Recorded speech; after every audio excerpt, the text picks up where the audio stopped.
সাহাবী হতো, ইমানদার হতো আব্দুল্লাহ বিন উবাই। ঠিক কিনা? নবীকে দেখেছে, নবীর চেহারা দেখে কলমা পড়েছে, নবীর পিছে নামাজ পড়ছে। ও, আমরা এই যুগে রসুল দেখি না, কিন্তু নামাজে রসুলকে খেয়াল করে আমরা পড়ি। আসসালামু আলাইকা আইয়ুহান নাবিয়্যু ওয়া রাহমাতুল্লাহি ওয়া বারাকাতুহু।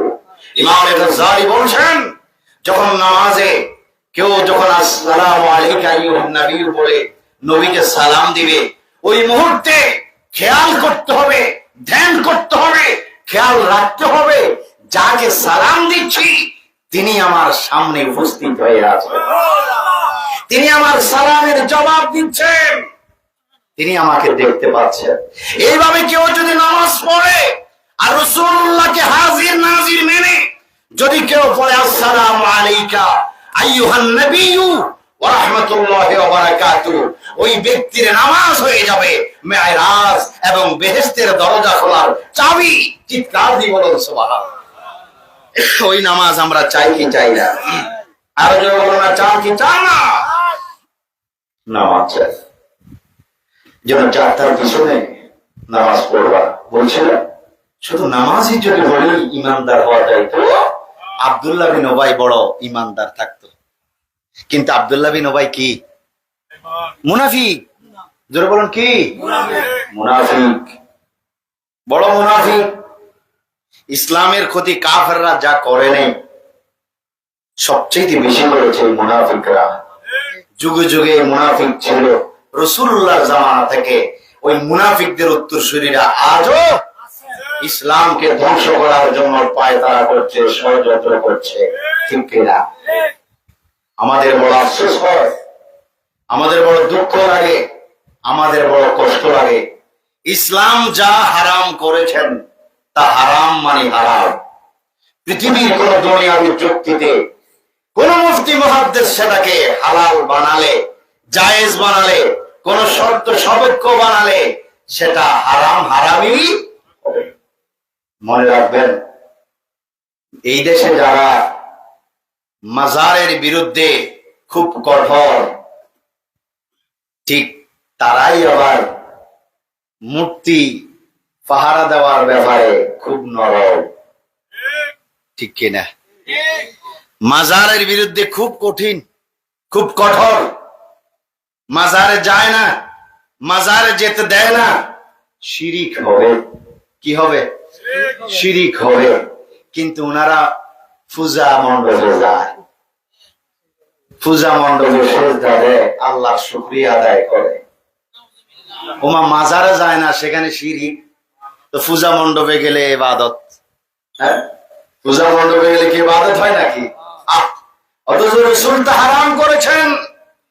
হিন্দুদের পূজা মণ্ডপে মুসলমানরা যাওয়া হারাম, কিন্তু এরা যে যাবে এই যুগে, আমার নবী 1500 বছর আগে ইবনে মাজার হাদিসে, মুসলিমের হাদিসে, আবু দাউদের হাদিসে রয়েছে, আমার নবী 1500 বছর আগে বলে দিয়েছে, আমার উম্মতের কিয়ামতের আগে এক শ্রেণীর উম্মত যারা যারা মুশরিকদের সাথে, কাফেরদের সাথে পূজা মণ্ডপে গিয়ে পূজা করবে, কিছু কাফেরদের সাথে মিশে যাবে। নাউজুবিল্লাহ। রাসূলের কথা বাস্তব, আজকে আমরা তাই দেখতে পাচ্ছি, অথচ তা হারাম। মাজার ভাঙ্গে 280টার উপরে মাজার ভেঙেছে, আউলিয়া কেরামের মাজার ভেঙেছে তারা, আর এই দিকে মূর্তি এবং মন্দির পাহারা দিচ্ছে। আমরা তাদেরকে কিভাবে মুসলমান বলি? কিভাবে আমরা তাদেরকে ইমানদার বলি? যাদের অন্তরের ভিতরে হিন্দুত্ব মনোভাব, যাদের মনের ভিতরে ক্ষমতার মনোভাব, গদির মনোভাব, ক্ষমতার মনোভাব, গদির জন্য, ক্ষমতার জন্য, ক্ষমতার লোভে যারা যারা হিন্দুদের মন্দিরে গিয়ে হিন্দুদেরকে সন্তুষ্ট করতে চায়, পূজা মণ্ডপে গিয়ে আলহামদুলিল্লাহ বলে আল্লাহর শুকরিয়া আদায় করতে চায়, যেখানে পূজা হয়, যেখানে মূর্তিকে পূজা করে শিরিক হয়, আমার প্রিয় ভাইয়েরা জোরে সরে বলুন, কোন মুসলমান কি সেইখানে যেতে পারে? সেখানে যারা যায় তাদের কি ঈমান আছে? তারা কি মুসলমান হতে পারে? এজন্যই তো এই জন্যই তো বাহির আমার একটি কথা আছে, আল হায়াউ শুবাতুম মিনাল ঈমান। যার শরম নেই তার ঈমান, আর যাদের ঈমান থাকে না তারা যা ইচ্ছা তা বলতে পারে, তারা যা ইচ্ছা তা খাইতে পারে, তারা যেখানে ইচ্ছা সেখানে যাইতে পারে, ঠিক কিনা? জন্য এদের থেকে সাবধান থাকতে হবে, এদের থেকে সতর্ক থাকতে হবে মুসলমান। তারা এমন পার্টি, আজকে যেই কথা বলবে হারাম, আগামী দিন তারা এটাকে তারাই আবার জায়েজ করে ফেলে। আজকে যেটাকে জায়েজ বলে আগামীকালকে তারাই আবার সেটাকে হারাম ফতোয়া দেয়, ঠিক কিনা? জন্য আল্লাহ পাক আমাদের সকলকে যাতে বেঈমান মুনাফিকদের থেকে আমাদের ঈমান ও আকীদাকে হেফাজত করে। আরো জোরে বলুন না আমিন। প্রিয় ভাইয়েরা আমার, আমরা ওলি আল্লাহ জিয়ারত করার অভ্যাস আছে কিনা? করি কিনা? মাইজভান্ডার দরবার এখান থেকে মনে হয় প্রায় 350 কিলোমিটার। কত দূর? মাত্র 1.5-2 কিলোমিটার, ঠিক কিনা? যাই কিনা? আমরা তো বহুবার চাঁদপুর থেকেও এখানে এসেছি, দরবারে জিয়ারত করেছি। ফয়েজ ভাই এদিকে না এদিকে? আচ্ছা এইদিকে। যাই হোক, এসেছি, আল্লাহ পাক বহুবার এনেছেন। যত আসি ততই মজা লাগে, যত আসি ততই ভালো লাগে, যত কদমে হাজিরা দিই ততই মনে হয় যেন আত্মা তৃপ্তি হয়ে যায়, আত্মা প্রশান্তি হয়ে যায়। চিৎকার দিয়ে বলো আল্লাহু আকবার। আমরা ওলি আল্লাহর দরবারে গিয়ে পাই বলেই আমরা সেখানে ওনাদের উসিলা করে আল্লাহর কাছে। যারা উসিলে মানে না তারা পাবে কোথা থেকে? আর যারা পায় না তারা বলে শিরক। ওলি আল্লাহর দরবারে যাওয়া শিরক। বিলাই মেয়, বিলাই আছে না? বিলাই যখন খানা খাইতো না পারে, মাছ খাইতো না পারে, তখন বিলাই নখ কাঁচায় বেড়ার মধ্যে আর বলে মেয়, মানে কি হারাম হারাম হারাম করে করে বিলাই চলে যায়। মানে এতে ফাইতেছে না, এতক্ষণ বহু চেষ্টা করছে, নাই যেটা পারে না, যেটা নসিবে নেই, তখন ওদের কাছে হারাম হয়ে যায়। আমরা পাই এজন্য আমরা যাই, ঠিক কিনা? যারা পেয়েছেন তাদেরকে অনুসরণ করে আমরাও পেয়েছি, ঠিক কিনা? তো আউলিয়া কেরামের মাজারে, বিভিন্ন আউলিয়া কেরামের মাজার জিয়ারত করা, এটা শুধু আউলিয়া কেরামের সুন্নত নয়, মাজার জিয়ারত করা এবং মাজার কবর জিয়ারত করা আমার রাসূল পাকের সুন্নত, খোলাফায়ে রাশিদিনের সুন্নত, মাযহাবের ইমামগণের সুন্নত, মুজতাহিদগণের সুন্নত, মা আয়েশা সিদ্দিকা রাদিয়াল্লাহু তাআলা আনহার সুন্নত। সুবহানাল্লাহ। এজন্য ভাইরা আমার, ফতোয়া শামীর মুকদ্দমায় ইমাম ইবনে আবিদিন শামী রাদিয়াল্লাহু তাআলা আনহু, তিনি ইমাম শাফি রাদিয়াল্লাহু তাআলা আনহুর একটি উদ্ধৃতি পেশ করে তিনি ফতোয়া শামীর মধ্যে বলেন যে ইমামে শাফিঈ রাদিয়াল্লাহু তাআলা আনহু তিনি প্রতি বছর হযরত ইমাম আজম আবু হানিফার দরবারে জিয়ারতের উদ্দেশ্যে যাইতেন। মাঝে মাঝে কোন বছর অসংখ্যবার যাইতেন। সেখানে গিয়ে ইমামে আজম ইমামে শাফি রাদিয়াল্লাহু তাআলা আনহু তার উদ্ধৃতি পেশ করে বলছেন, ইমামে আজম বলছেন যে আমি যখন কোন পেরেশানগ্রস্ত হই, আমি যখন কোন বিষয়ের ব্যাপারে সমাধান তলব করি, তখন আমি সরাসরি ইমামে আজমের দরবারে হাজির হয়ে যাই। ইমামে আজমের দরবারে হাজির হওয়া মাত্র আমি 2 রাকাত নফল নামাজ পড়ি এবং ইমাম আজমের উসিলা ধরে আল্লাহর দরবারে দোয়া করি। সঙ্গে সঙ্গে আমার পেরেশানি দূর হয়, আমার মনের মকসুদ পূর্ণ হয় এবং সবকিছুর সমাধান হয়ে যায়। আল্লাহু আকবার, আল্লাহু আকবার। এজন্য ইমাম শাফি রাদিয়াল্লাহু তাআলা শুধু সেখানে যেতেন না, যে নামাজ পড়তেন, তিনি নিজের ইজতিহাদকে বাদ দিয়ে ইমামে আজম আবু হানিফার ইজতিহাদ অনুসরণ করে ইমামে আজমের দরবারে তিনি নামাজ পড়তেন। ওনার একটি মাযহাব আছে না, শাফিঈ মাযহাব, কিন্তু আউলি কেরামের দরবারের প্রতি কত মহব্বত, কত আদব, কত ভক্তি শ্রদ্ধা। কারণ ইমামে আজম যে রওজা মুবারকে জীবিত জিন্দা সচক্ষে ইমাম শাফিঈ দেখেছেন। আল্লাহু আকবার বলো, দেখেছেন। এজন্য ইমাম শাফিঈ রাদিয়াল্লাহু তাআলা আনহু ওনার দরবারে গেলে উনি নিজের ইজতিহাদের উপর আমল না করে ইমামে আজমের ইজতিহাদ অনুযায়ী তিনি নামাজ পড়তেন। ইমাম শাফিঈ মাযহাবের আলেমগণ উনাকে প্রশ্ন করলেন, হে ইমামে শাফিঈ, আপনি আপনার একটা ইজতিহাদ রয়েছে, কিন্তু আপনি ইমামে আজমের দরবারে আসলে নিজের ইজতিহাদ বাদ দিয়ে আপনি ইমামে আজমের ইজতিহাদ অনুসরণ করেন, তার কারণ কি? ইমামে শাফিঈ বললেন, এত বড় একজন মুস্তাহিদের দরবারে এসে উনার সামনে আমি নিজের ইজতিহাদ অনুযায়ী নামাজ পড়তে আমার খুব লজ্জা করে, আমার শরম করে। কারণ তিনার আকীদা ও বিশ্বাস যে ইমামে আজম দেখতে পাচ্ছে। আল্লাহু আকবার, আল্লাহু আকবার। এজন্য আল্লামা ইমাম ইবনে জাওযী রাদিয়াল্লাহু তাআলা আনহু বলছেন, ইমামে আজম যখন জীবিত ছিলেন প্রতিদিন ফজরের নামাজের পরে হযরতে খিজির আলাইহিস সালাম ওনার দরবারে উপস্থিত হতেন শরীয়তে মুহাম্মদীর মাসলা মাসাইল শিখার জন্য। হযরতে খিজির আলাইহিস সালাম কি ছিলেন? নবী। কি? কিন্তু এখনো তিনি আছেন, কিয়ামত পর্যন্ত থাকবেন, কিন্তু আখিরি নবীর উম্মত হয়ে থাকবেন, উম্মতের ওলি হয়ে থাকবেন। তিনি এখন ওলি। তিনি কি? কারণ আমার নবী দুনিয়াতে আসার পর আর কোন নবীর নবুয়তি চলে না, সব ক্যান্সেল। এজন্য আল্লামা ইমাম ইবনে জাওযী রাদিয়াল্লাহু তাআলা বলছেন, প্রতিদিন ফজরের পর ইমামে আজমের দরবারে হযরত খিজির আলাইহিস সালাম আসতেন শরীয়তে মুহাম্মদীর ইলম শিক্ষা গ্রহণ করার জন্য আসতেন। যখন ইমামে আজম দুনিয়ার থেকে চলে গেলেন, হযরত খিজির আলাইহিস সালাম আল্লাহর দরবারে দোয়া করলেন, আল্লাহ তুমি হযরতে ইমামে আজমের শরীরের মধ্যে ওনার রূহটা তুমি ফিট করে দাও, ওনার রওজাতে ওনার শরীর মোবারকের সাথে রূহটা ফিট করে দাও, আমি যাতে প্রতিদিন ফজরের পর এসে ইমামে আজমের কাছ থেকে শরীয়তে মুহাম্মদীর মাসলা মাসাইল গুলা যা এখনো বা জানার বাকি রয়েছে তা যেন আমি এসে শিখতে পারি।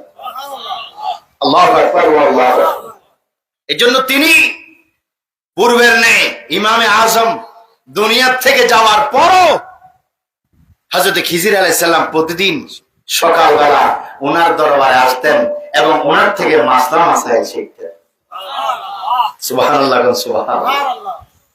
তো আমাদের ঈমান ও আকীদা মিনান নবিয়িনা ওয়াস সিদ্দিকিনা ওয়াস শুহাদায়ে ওয়াস সালিহিনগণ স্ব কবর মোবারকে জিন্দা, আর ওদের আকীদা হচ্ছে মরা।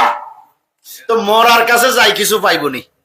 তো আগে তো পাইতে হলে আকীদা বিশুদ্ধ করতে হবে, আগে পাইতে হলে আকীদা সহি করতে হবে, তারপর তুমি আকীদা ঠিক করো, ঈমান ঠিক করো, তুমি যাও আউলি কেরামের সুনজরের কারণে তুমি মকবুল হয়ে যাইবে, যা চাইবে তা পাইবে।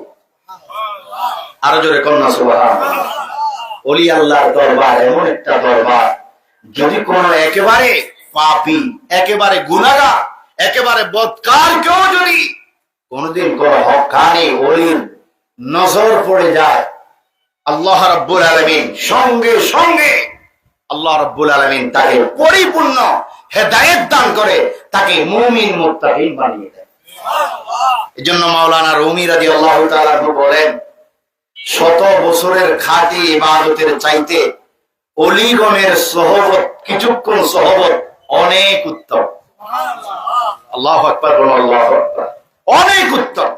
কারণ কিছুক্ষণ সহবতে যদি আউলি কেরামের রওজাতে হোক, হায়াতে জিন্দেগিতে হোক, ওলি আল্লাহগণ মরে বড়, কবরে তারা জিন্দা, সবকিছু দেখেন, সকলের মনের খবর জানেন, সকলের মনের খবর শুনেন, চিৎকার বড়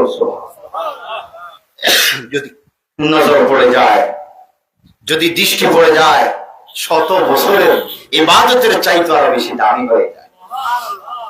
এই জন্য আউলি কারামের সুনজর থাকতে হবে, সুনজর পাওয়ার ধ্যান থাকতে হবে।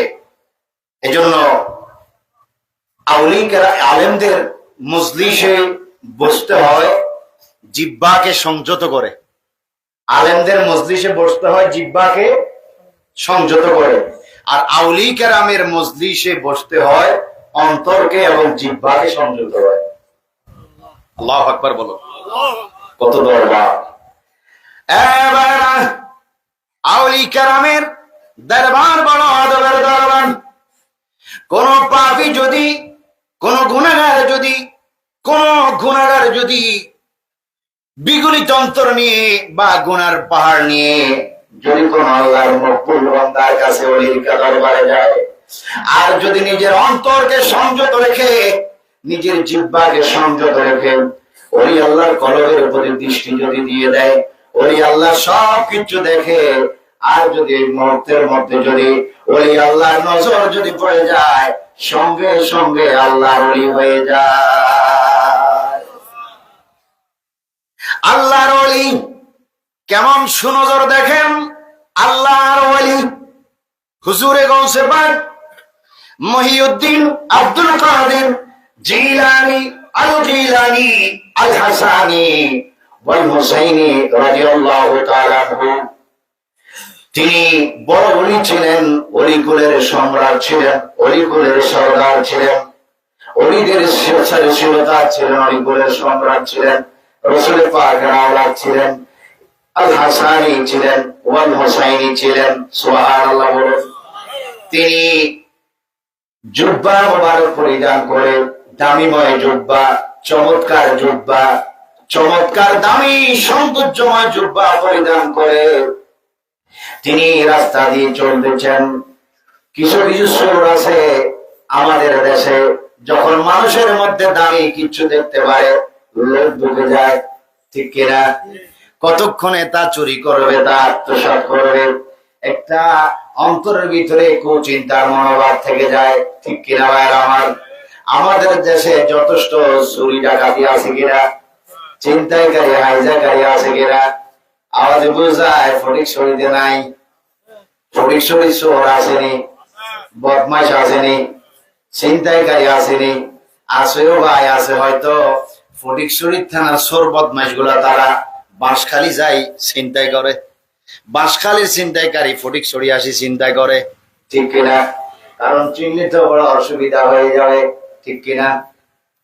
এই জন্য ভাইয়েরা আমার, চোর, খারাপ, অসিব্য, খারাপ মানুষ সব যুগে ছিল, সব সময় ছিল। হুজুরে গৌসে পাক আব্দুল কাদের জিলানী বাজাতুল আসরার আল্লামা নুরউদ্দিন আবুল হাসান আলী ইবনে হুসাইন রাদিয়াল্লাহু তাআলা আনহু বাজাতুল আসরার বয়ান দিচ্ছেন। হুজুরে গৌসে পাক দামিময় সৌন্দর্যময় জামা পরিধান করে তিনি বাহিরে যাচ্ছেন, হাঁটছেন। একটি চোর দেখতে পেল। গৌসে পাকের পরিধানের জুব্বাটা মনে হয় হাজার হাজার টাকা দাম রয়েছে, অনেক দাম রয়েছে। যদি কোনো মতে যদি একটু চুরি করতে পারি, অনেক মূল্য লাভ করতে পারবো, অনেক দাম। তিনি গোপনে গোপনে গৌসে পাককে ফলো করতেছে। আপনারা বলুন, গৌসে পাক সবকিছু দেখে কিনা, সবকিছু শুনে কিনা? শুনে। এই জন্য বাজাতুল আসরারের মধ্যে রয়েছেন, গৌসে পাক বলে, নাযারতু ইলা বিলাদিল্লাহি জামাআন কাহারদালাতি আলা হুকমি তিসআলি। চিৎকার দিয়ে বলে সুবহানাল্লাহ। আল্লাহর সৃষ্টি জগৎ, গোটা দুনিয়াটা আমি আমার হাতের তালুকে যেভাবে দেখি, গোটা দুনিয়াকে আমি এইভাবে দেখতে পারি। আল্লাহর সৃষ্টি জগৎ আমার হাতের তালুতে। আল্লাহু আকবার। এজন্য গৌসে পাক বলেন, কেউ যদি পেরেশানিগ্রস্ত হয়ে আমাকে স্মরণ করে, তার পেরেশানি দূর হয়ে যায়। সুবহানাল্লাহ। কেউ যদি বিপদে পড়ে, যদি আমি আব্দুল কাদের জিলানীর ওসিলা ধরবে, তার বিপদ আল্লাহ দূর করে দিবে। সুবহানাল্লাহ। আল্লাহর ওলি তিনি ঘরে গেলেন, চোর পিছে পিছে হাঁটতেছেন। আল্লাহর ওলি ঘরে গেলেন, রাত্রের বেলায় ঘরে প্রবেশ করলেন, শুধু কামিজ জুব্বা মোবারক খুলে হুজুরের গৌসবাগ আবারও তিনি নামাজে দাঁড়াই গেলেন। সুবহানাল্লাহ। মসজিদে নামাজ পড়লেন। মসজিদের নামাজ পড়ার পর আরো নামাজ পড়ার পর ঘরে আসবেন। ঘুমানোর দরকার, বিশ্রামের দরকার, কিন্তু ঘুমান নাই, বিশ্রাম নেন নাই। আল্লাহর ঘরে আসা মাত্র কামিজ মোবারক খুলিয়া আবার তিনি নামাজে দাঁড়াই গিয়েছেন। কামিজ মোবারক খুলে যখন আল্লাহর ওলি নামাজে দাঁড়াইলেন, চোর তো ভিতরে এতক্ষণ অপেক্ষায় রয়েছে জামাটা কখন নেবে। নামাজ যখন দাঁড়ালেন, এবার চোরটা সুযোগ পাইল, ওই কামিজ মোবারকটা বোটে ওই চোরের বগলের নিচে রাখলো, ভিতরে বগলের নিচে রেখে দিল। এবার দ্রুত গতিতে চোরটা ঘর থেকে বাইর হয়ে যাবে সাকসেস মনে করে, যেই দরজা দিয়ে ঘরে প্রবেশ করেছে বাইর হইতে যাইয়া দেখে দরজা নাই। কি নাই? যে তখন কিরকম লাগবো? চুরি করতে যাই যদি সারার সময় দেখে দরজা নাই, বাইরে বললি চোরের কেমন লাগবে? হায় হায় হায় হায়, বেচারা তো এখন মুসিবত। এই নামাজ শেষ হইলে তো গৌসবাগ আমাকে দেখে ফেলবে, আব্দুল কাদের জিলানী আমাকে দেখে ফেলবে। আসলে হেদায়েত যদি নসিবে থাকে আমনে আমনে এসে যায়, ঠিক কিনা? তার নসিব ভালো। গৌসবাগের দরবার এমন দরবার, যে যায় তার নসিব ভালো হয়ে যায়। চোর গেলে কুতুব হয়ে যায়, চোর গেলে আবদাল হয়ে যায়, চোর গেলে আফতাব হয়ে যায়। আল্লাহু আকবার। এখন চোর তো খুঁজতেছে, সর্বনাশ, জায়গা তো নাই, সকাল তো হয়ে যাবে আরো পরে, আমি এতক্ষণ কি করবো, আমাকে তো দেখে ফেলবে। তারপরও তো একটা ভয় আছে, নিজেকে আত্মগোপন করার জন্য গৌসবাগের ঘরের ভিতরে চাটাইয়ের ভিতরে চোরটা চাটাই ফেঁসাই ভিতরে শুই রয়েছে, চাটাই ফেঁসাই ভিতরে শুই রয়েছে, কেউ দেখে না। এই মুহূর্তের মধ্যে নিশি রজনীতে একজন ব্যক্তি গৌসবাগের ঘরের দরজায় টোকা দিলেন। গৌসবাগ নামাজে যখন টোকা দিলেন, নামাজ সমাপ্ত করার পর হুজুর গৌসবাগ বললেন, কে? তিনি জবাব দিলেন, বিনিয়া ইবনে মালাকান। হুজুরে গৌসবাগ বুঝতে আর কষ্ট হলো না, বিনিয়া বিন মালাকান যেহেতু বলেছে, ইনি অন্য কেউ নয়, ইনি হচ্ছে খিজির আলাইহিস সালাম। কারণ এই নাম শুধুমাত্র খিজির আলাইহিস সালামের, তিনি এসেছেন। গৌসবাগ বললেন, হুজুর কেন আসলেন? খিজির আলাইহিস সালাম বললেন, হুজুর অমুক জায়গায় একজন আবদাল ইন্তেকাল করেছে, এই মুহূর্তে, এই মুহূর্তে একজন আবদালের প্রয়োজন, এই মুহূর্তেই দিতে হবে। হুজুর গৌসবাগ বললেন, রাত্রে কি দিব?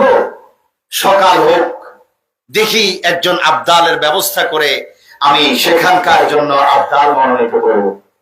খিজির আলাইহিস সালাম বলেন, হুজুর সকাল হতে হতে যদি ওই এলাকাটি ধ্বংস হয়ে যায়, তার দায়ভার কে নিবে? এই মুহূর্তে আবদাল দিতে হবে। হুজুরে গৌসবাগ বললেন, ঠিক আছে, এই মুহূর্তে যদি তোমার আবদালের প্রয়োজন হয়, ওই চাটাইয়ের ভিতরে একজন আবদাল লুকিয়ে আছে, তাকে নিয়ে যাও। আল্লাহু আকবার, আল্লাহু আকবার। ওই চাটাইয়ের ভিতরে একজন আবদাল লুকিয়ে আছে, তাকে নিয়ে যাও। হযরত খিজির আলাইহিস সালাম বললেন, এ আবদাল আসো। সোরে কি কয়? অসম্ভব, আমি আবদাল ন, আমি সোর।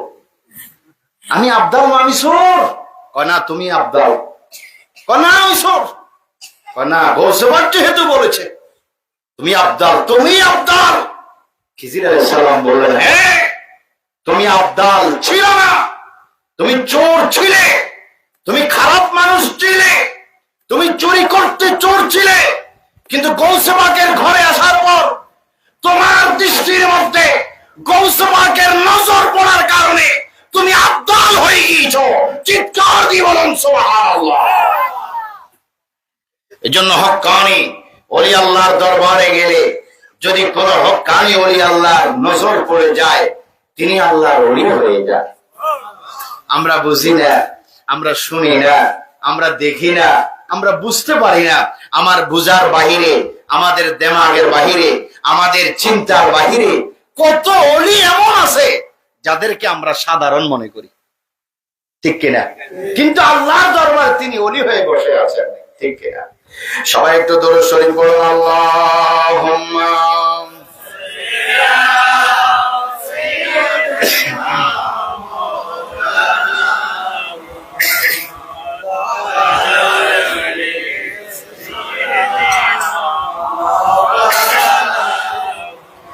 আল্লাহ তুমি দয়া করো, নসিব করো মদিনায়, নবীজিকে না দেখাইয়া কবর দেশে নিও না।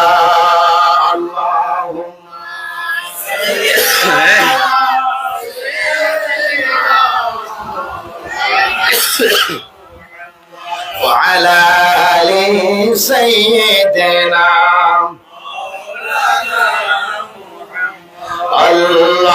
اللهم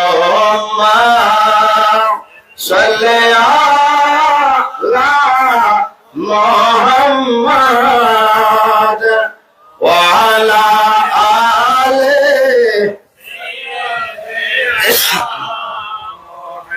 সবাই টেনে টেনে মহব্বতে দরুদ শরীফ পড়বেন। দরুদ শরীফ যে ব্যক্তি পড়বে, মহব্বতে যে ব্যক্তি দরুদ শরীফ পড়বে, নবীকে সালাম দিবে, নবীর দরুদ পড়বে, ওই ব্যক্তির নসিব ভালো, ওই ব্যক্তির তকদির ভালো। নবীর দরুদ শরীফ যে ব্যক্তি মহব্বতে পড়বে, মহব্বতে নবীকে সালাম দিবে, খোদার কসম খেয়ে বলি ভাই বাবারা, মরার 1 সেকেন্ড আগে হলো আপনার সামনে নবী হাজির হবে। এই জন্য ভাইয়ের আমার, আল্লামা শাইখ আব্দুল হক মুহাদ্দিস দেহলভী মাদারুসুন নবুওয়াতের মধ্যে বলেন, রাসূলকে দেখার সবচেয়ে বড় যে আমল, রাসূলকে দেখার সবচেয়ে বড় যে চেষ্টা, রাসূলকে দেখতে হলে সবচেয়ে বেশি যে আমলটা গুরুত্বপূর্ণ, সেটা হচ্ছে বেশি বেশি নবীর দরুদ শরীফ পড়া। এই জন্য আমার জ্ঞানী ভাইরা সবাই জোরে সরে বলুন, আমরা মহব্বতে নবীর দরুদ চাই কি চাই না? একটু টেনে টেনে ভাই বাবারা বলুন, আল্লাহুম্মা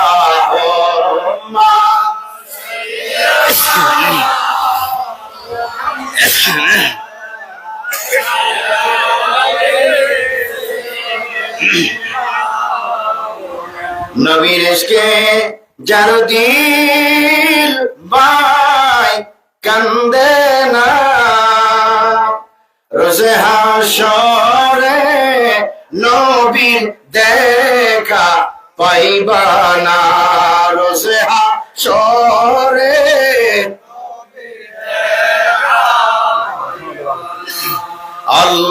আল্লাহুম্মা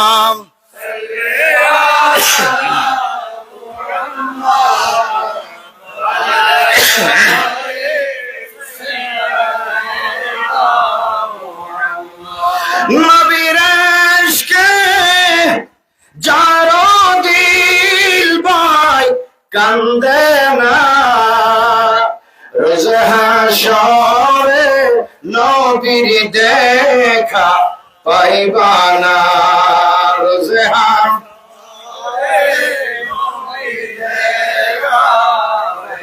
আল্লাহুম্মা সাল্লি আলা মুহাম্মাদ ওয়া আলা আলি সাইয়্যিদিনা মুহাম্মাদ।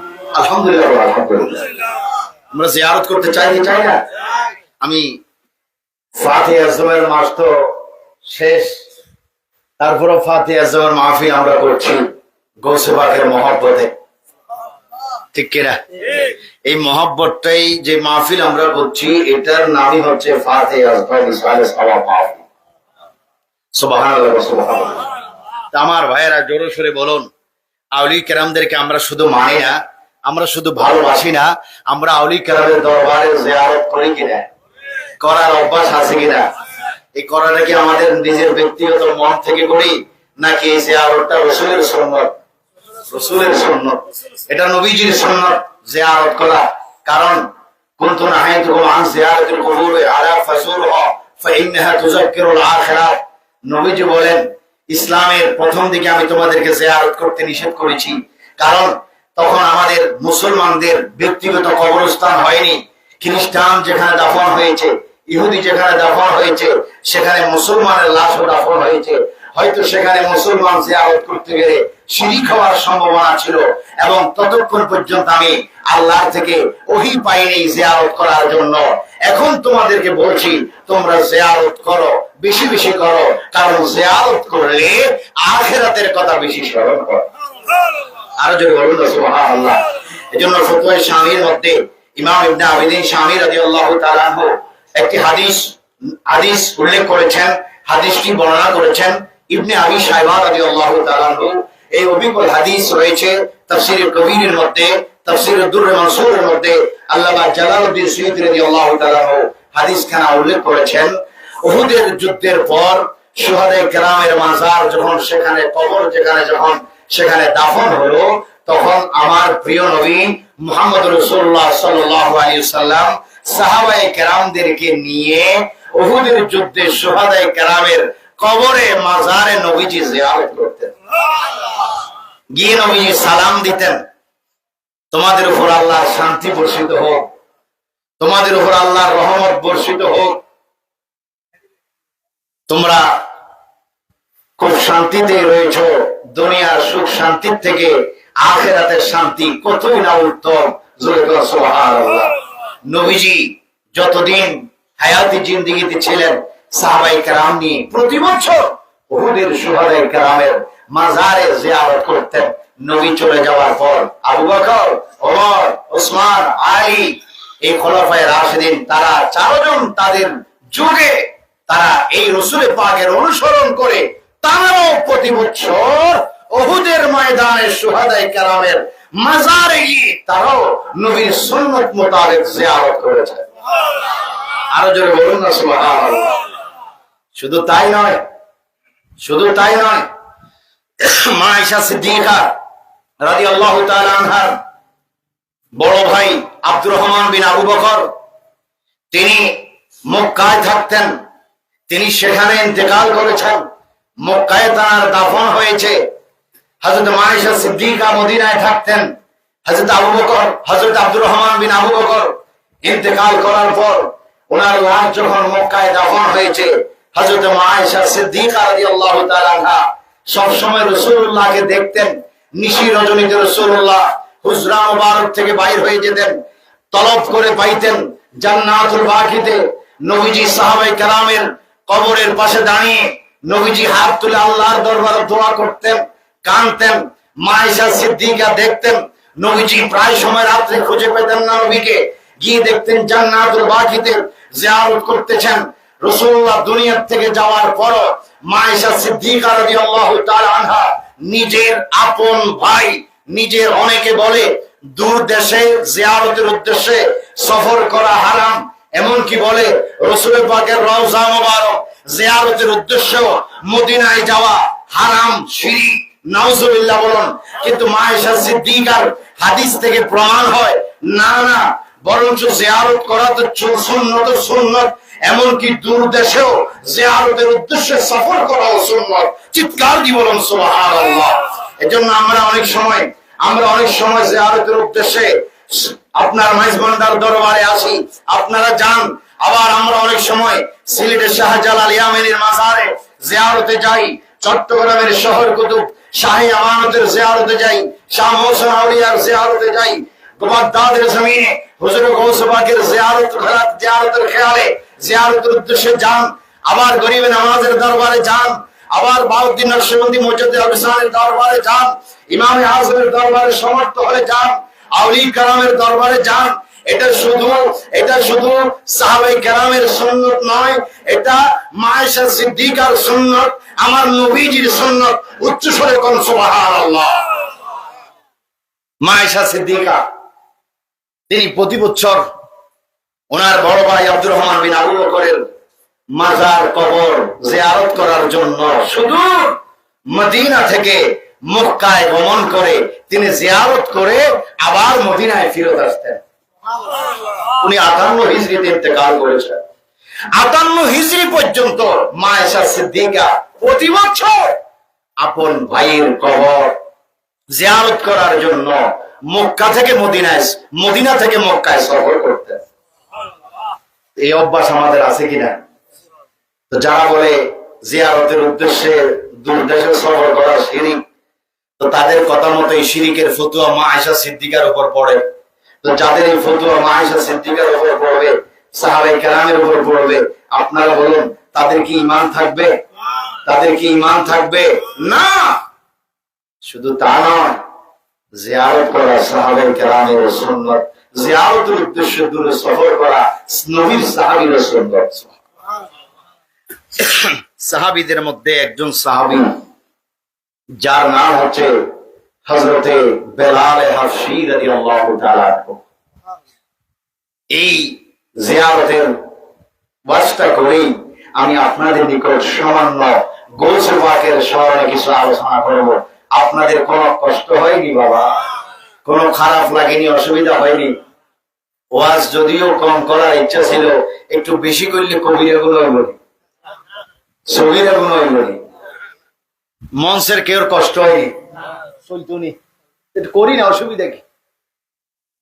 আপনারা যদি থাকেন আমি করব, আর যদি বলেন হুজুর কষ্ট হইতেছে তাহলে আমিও ছেড়ে দিব। কারণ আমি সেই প্রায় এখান থেকে কম করে প্রায় 350 কিলোমিটার দূর থেকে এসেছি। আবার এখান থেকে প্রোগ্রাম শেষ করে আবার সেই 350 কিলোমিটার পর আমাকে পাড়ি দিতে হবে। শুধু আপনাদেরকে 1.5-2 ঘন্টার জন্য আপনাদের সামনে উপস্থিত হয়েছে। এটাও একটা নবীজির সুন্নাত। আল্লাহু আকবার, আল্লাহু আকবার। তো ভাইরা আমার, হযরতে বেলাল, কোন বেলাল? যিনি নবীজির বড় আশিক ছিলেন, বড় প্রেমিক ছিলেন, বড় সাহাবী ছিলেন। হযরতে বেলাল রাসূল পাকের ইন্তেকাল হওয়ার পর নবীর শোকে অস্থির হয়ে, পেরেশান হয়ে হযরতে বেলাল মদিনা ছেড়ে দিয়ে তিনি সিরিয়ায় চলে গিয়েছিলেন। যেই মদিনায় নবীকে দেখা যায় না, আমি বেলাল আযান দিলে নবীজি আযানের আওয়াজ শুনে এই মসজিদে নববীতে নবী উপস্থিত হতেন। আজকে নবী নাই, আমি আযান দিব, নবী তো আসবে না। যেইখানে নবী আসবে না, আমি বেলাল সেইখানে থাকতে পারবো না, এমনকি সহ্য করতে পারবো না। চিৎকার দিব আল্লাহু আকবার। হযরতে বেলাল চলে গেলেন মদিনা ছেড়ে, শুধু সিরিয়ার উদ্দেশ্যে বহুদূর তিনি চলে গেলেন।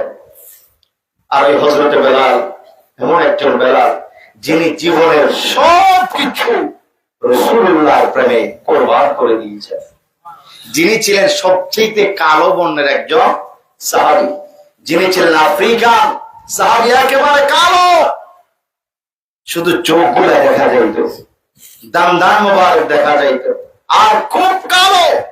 যদিও কালো ছিলেন, অন্তর ছিল নূরের মতো আলো। আল্লাহু আকবার। বাবা, আমরা তো নবীর আশিক, আমরা দাবি করি। কারণ আমার ভাইয়েরা, নবীর আশিক দাবি করতে হলে, নবীর প্রেমিক দাবি করতে হলে, নিজেকে নিজে মুমিন দাবি করতে হলে, নিজেকে নিজে ইমানদার দাবি করতে হলে, আপনি রাসূলকে নিজের জীবনের চাইতে বেশি ভালোবাসতে হবে। কারণ যতক্ষণ পর্যন্ত আপনি নিজের জীবনের চাইতে বেশি আল্লাহর নবীকে ভালোবাসবেন না, ততক্ষণ পর্যন্ত আপনি ঈমানদার হবেন না। জোরে বলুন সুবহানাল্লাহ।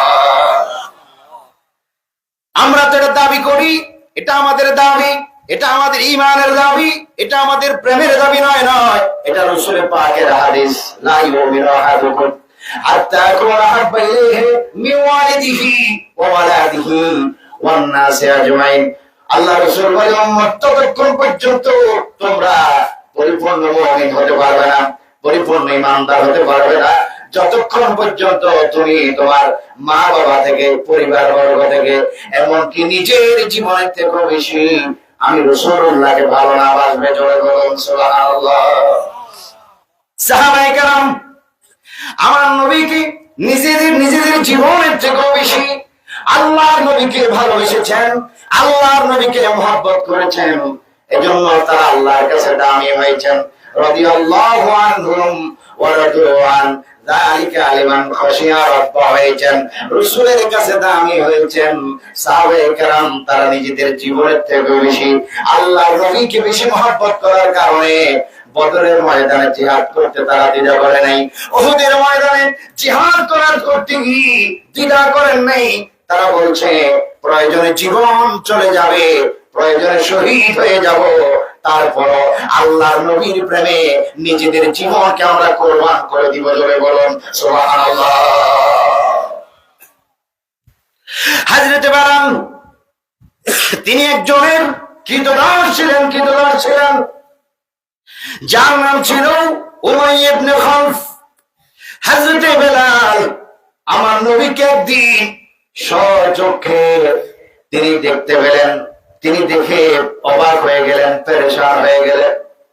এই হাদিসটা আমি জন্য বলছি, দূর দেশ থেকে জিয়ারতের খেয়ালে সফর করা সাহাবায়ে কেরামের সুন্নাত। সুবহানাল্লাহ। এই কথাটা বোঝানোর জন্য আমি কয়েকটা হাদিস আপনাদের নিকট পেশ করেছি, এটাও করছি। হযরত বারাম নবীজির চেহারা মুবারক দেখে আর দেরি করলেন না, নবীর কদমে পড়ে, নবীর চরণে পড়ে তিনি কলমা পড়ে মুসলমান হয়ে গেলেন আর নিজের জীবন বিলীন করে দিলেন রাসূল পাকের কদম মোবারকে। কিন্তু কৃতদাস হলেন উমাইয়া ইবনে খালফ। এই কথাটা যখন উমাইয়া ইবনে খালফ যখন শুনতে পেল আর বেলাল ইসলাম গ্রহণ করেছে, হযরত বেলালকে তলব করলো, খবর দিল, আনা হলো, তুমি নাকি মুহাম্মদের ইসলাম গ্রহণ করেছো, তুমি নাকি লা ইলাহা ইল্লাল্লাহু মুহাম্মাদুর রাসূলুল্লাহ কলমা শরীফ পড়েছো। হযরত বেলাল বলেন, অবশ্যই আমি মুহাম্মদ রাসূলুল্লাহর প্রতি ঈমান এনেছি, অবশ্যই আমি এক আল্লাহর প্রতি ঈমান এনেছি, আমি রাসূলুল্লাহকে ভালোবেসে ফেলেছি। উমাইয়া ইবনে খালফ বলল, বেলাল রে, তুমি আমার কৃতদাস, তোমাকে সোজাসুজি ভাবে বলছি, যদি তুমি প্রাণে বাঁচতে চাও মুহাম্মদের কলমা বাদ দাও, মুহাম্মদের ধর্ম তুমি ছেড়ে দাও, ইসলাম ধর্ম তুমি ত্যাগ করে দাও। বেলাল কেন্দে কেন্দে বললেন, জনাব, যেই নবীর নূরানী চেহারা মোবারক দেখে, যেই নবীর প্রেমে আমি বেকুল হয়ে, যেই নবীকে একবার দেখে আমি পাগল হয়ে গিয়েছি, আমার জীবন চলে যাবে, নবীর কলমা আমি কোনোদিন ছাড়তে পারবো না। আল্লাহু আকবার। কি প্রেম, কি মহব্বত, কি ভালোবাসা। নবীকে মহব্বতের নজরে যারা একবার একটা নজর, একটা মুহূর্ত দেখেছেন, তারা নবীর মহব্বত থেকে, নবীর ভালোবাসার থেকে, নবীর প্রেমের থেকে, ঈমানের থেকে এক চুল পর্যন্ত তারা শর্তে কোনোদিন রাজি হয় নাই, বরঞ্চ তারা জীবন দেওয়ার জন্য প্রস্তুত ছিলেন, কিন্তু ঈমান দিতে রাজি হন নাই। চিৎকার জীবন আল্লাহু আকবার। সেই মহব্বত, সেই প্রেম আমাদের মধ্যে থাকা চাই, ঠিক কিনা? সেই মহব্বত আমাদের মধ্যে থাকা চাই। জীবন চলে যাবে কিন্তু ঈমানকে ছাড়তে দেওয়া যাবে, জীবন চলে যাবে কিন্তু ঈমানকে যাইতে দেওয়া যাবে। এটাই হচ্ছে দুনিয়া এবং আখিরাতের নাজাতের ব্যবস্থা, মূল সার্টিফিকেট। চিৎকার দিয়ে বলুন সুবহানাল্লাহ। উমাইয়া ইবনে খালফ বলল, সময় আছে, অনেকদিন আমার কৃতদাস, সুযোগ দিচ্ছি, কলমা বাদ দাও, মুহাম্মদকে ছেড়ে দাও, ইসলাম বাদ দাও। না, আমার পক্ষে সম্ভব নয়। যেই চোখে আমি নবীকে দেখেছি, যেই দৃষ্টিতে আমি রাসূলুল্লাহর চেহারা দেখেছি, আমাকে টুকরা টুকরা করা হবে, আমি আমার দৃষ্টির থেকে নবীকে সরাতে পারবো না। যে অন্তরে নবীর ভালোবাসার জায়গা দিয়েছি, আমার জীবন চলে যাবে, কলিজা টুকরা টুকরা হবে, আমার অন্তর থেকে নবী সরাইতে আমি পারবো না। চিৎকার দিয়ে বলুন আল্লাহু আকবার।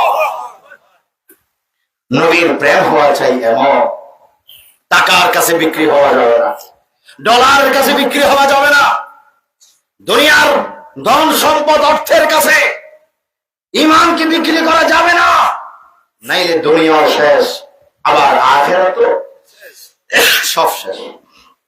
উমাইয়া ইবনে খালফ তার সৈন্যকে ডাক দিল, বেলাল মুহাম্মদের ধর্ম কবুল করেছে, বেলাল কলমা পড়েছে, বেলাল ইসলাম কবুল করেছে। বেলাল তো কোনো মতে সেখান থেকে সরে আসতেছে না। তাকে যতক্ষণ পর্যন্ত ইসলাম থেকে সরে না আসে শাস্তি প্রদান করা হোক, শাস্তি দেওয়া হোক। তাকে শাস্তি দেওয়া হচ্ছে, শাস্তি দেওয়া হলো, জোররা মারা হচ্ছে, বেতের আঘাত করা হচ্ছে, পাথর মারা হচ্ছে। হযরত বেলালকে যতটা পাথর মারতেছে, যতটা আঘাত করতেছে, প্রতিটি আঘাতে হযরত বেলাল হাসতে হাসতে নবীকে ইয়া রাসূল বলে ডাক দিচ্ছে। যতটা আঘাত করছে হযরত বেলাল হাসে, হযরত বেলাল মুস্কি মুস্কি হাসে, আর নবীকে ইয়া রাসূল বলে ডাক দিচ্ছে। এইভাবে মারতে মারতে বেলালের জবান থেকে কলমা সরাতে পারছে না, বেলাল থেকে ইসলামকে সরাইতে পারছে না। হযরত বেলাল বলে আমার জীবন চলে যাবে, হাড্ডির থেকে গোশতগুলা ছুটে খসে জমিনে পড়ে যাবে, আমি কোনদিন আমার নিঃশ্বাস থাকতে আমি আমার নবীর কদম আমি ছাড়তে পারবো না, নবীকে আমি ভুলতে পারবো না। কারণ যতটা আঘাত করছো ততটা আঘাতে মনে হয় যেন আমি আমার নবীজির নূরানি চেহারা দেখতে পাচ্ছি। উমাইয়া ইবনে খালফ ডিক্লার দিল, তাকে পাথর মারা হোক, গরম পাথর মারা হোক, পাথরের আঘাত করা হোক, কোন মতে বেলাল কলমা ছাড়তেছে না। এবার কি করলো, একটি পাগলা ঘোড়া, যে ঘোড়াটা খুব দৌড়ায়, যে ঘোড়াটা পাগল, এমন একটি পাগলা ঘোড়া এলো। পাগলা ঘোড়ার পায়ের সাথে রশি বেঁধে হযরতে বেলালের গলার মধ্যে রশিটা বেঁধে দিল। কারণ হয়তো সব শাস্তি দেওয়ার পর কোন মতে যেহেতু বেলালের জবান থেকে আল্লাহ রাসূল সরাতে পারছে না, ইসলাম রাসূল সরাতে পারছে না, মনে করছে পাগলা ঘোড়ার পায়ের সাথে গলায় রশি বাঁধলে ওই ঘোড়া দৌড়াবে আর শরীর থেকে গোশত খুলে পড়ে যাবে, রাস্তায় পথের মধ্যে গোশত ছুঁড়ে ছুঁড়ে পড়বে। বেলাল কষ্টের তাড়নায় হয়তো আল্লাহ নবী ছেড়ে দিবে। জোরে বলুন নাউজুবিল্লাহ। এত কষ্ট দেওয়ার পর বেলাল কোনমতে নবী বলে না, নবীর কলমা ছাড়ে না, মুহাম্মদ রাসূলুল্লাহর কলমা ইসলাম ছাড়ে না। এবার তাকে আবার আঘাত করা হচ্ছে, আরো কষ্ট দেওয়া হচ্ছে। এত কষ্ট যখন দেওয়া হচ্ছে, খোদার ইচ্ছা মোতাবেক ওই পথ দিয়ে সাইয়েদনা আবু বকর যাচ্ছে। সুবহানাল্লাহ। হযরত আবু বকর দেখলেন এটা তুই বেলাল। কিছুদিন আগে বেলালটা নবীজির কদম মোবারকে গিয়ে নবীজির কলমা পড়ে তিনি মুসলমান হয়েছেন, নবীজির আশিক সাহাবী হয়েছেন। আর আজকে দেখতে পাচ্ছি বেলালকে পাথরের আঘাত করছে, বেলালকে দৌড়া মারছে, বেলালকে বেতের আঘাত করা হচ্ছে, পাথর মারতেছে। আর আবু বকর দেখতে পাচ্ছি যতটা আঘাত করা হচ্ছে বেলালের গায়ে, প্রতিটি আঘাতে বেলাল হাসছে। আবু বকর কাছে গেলেন, আবু বকর সামনে গেলেন, বেলাল বেলাল আমি দূর থেকে দেখলাম তোমাকে কষ্ট দিচ্ছি, নির্যাতন করা হচ্ছে, তোমাকে শাস্তি দেওয়া হচ্ছে, প্রতিটি পাথরের আঘাতে প্রতিটি কষ্টের মধ্যে তুমি হাসতে আছো, কারণ কি? হযরত বেলাল কষ্টের ভিতরে বলে আবু বকর রে, আমাকে তুমি এখনো চিনতে পারো নাই। যেদিন আমি মুহাম্মদ রাসূলুল্লাহ আমি নূরানি চেহারা মোবারক দেখে এসেছি, ওই দিন থেকে একটা সেকেন্ডের জন্য আমার চোখ থেকে নবীকে আমি সরাইতে পারি না, অন্তর থেকে রাসূলকে সরাইতে পারি না। আমাকে যখন আঘাত করা হচ্ছে, কষ্ট দেওয়া হচ্ছে, ওই কষ্টের ভিতরে রাসূল পাককে আমি দেখতে পাচ্ছি। নবীর নূরানি চেহারা মোবারক দেখার কারণে হাজারো কষ্ট আমার শরীরে দেওয়া হচ্ছে, বিন্দু পরিমাণ কোনো কষ্ট হয় না।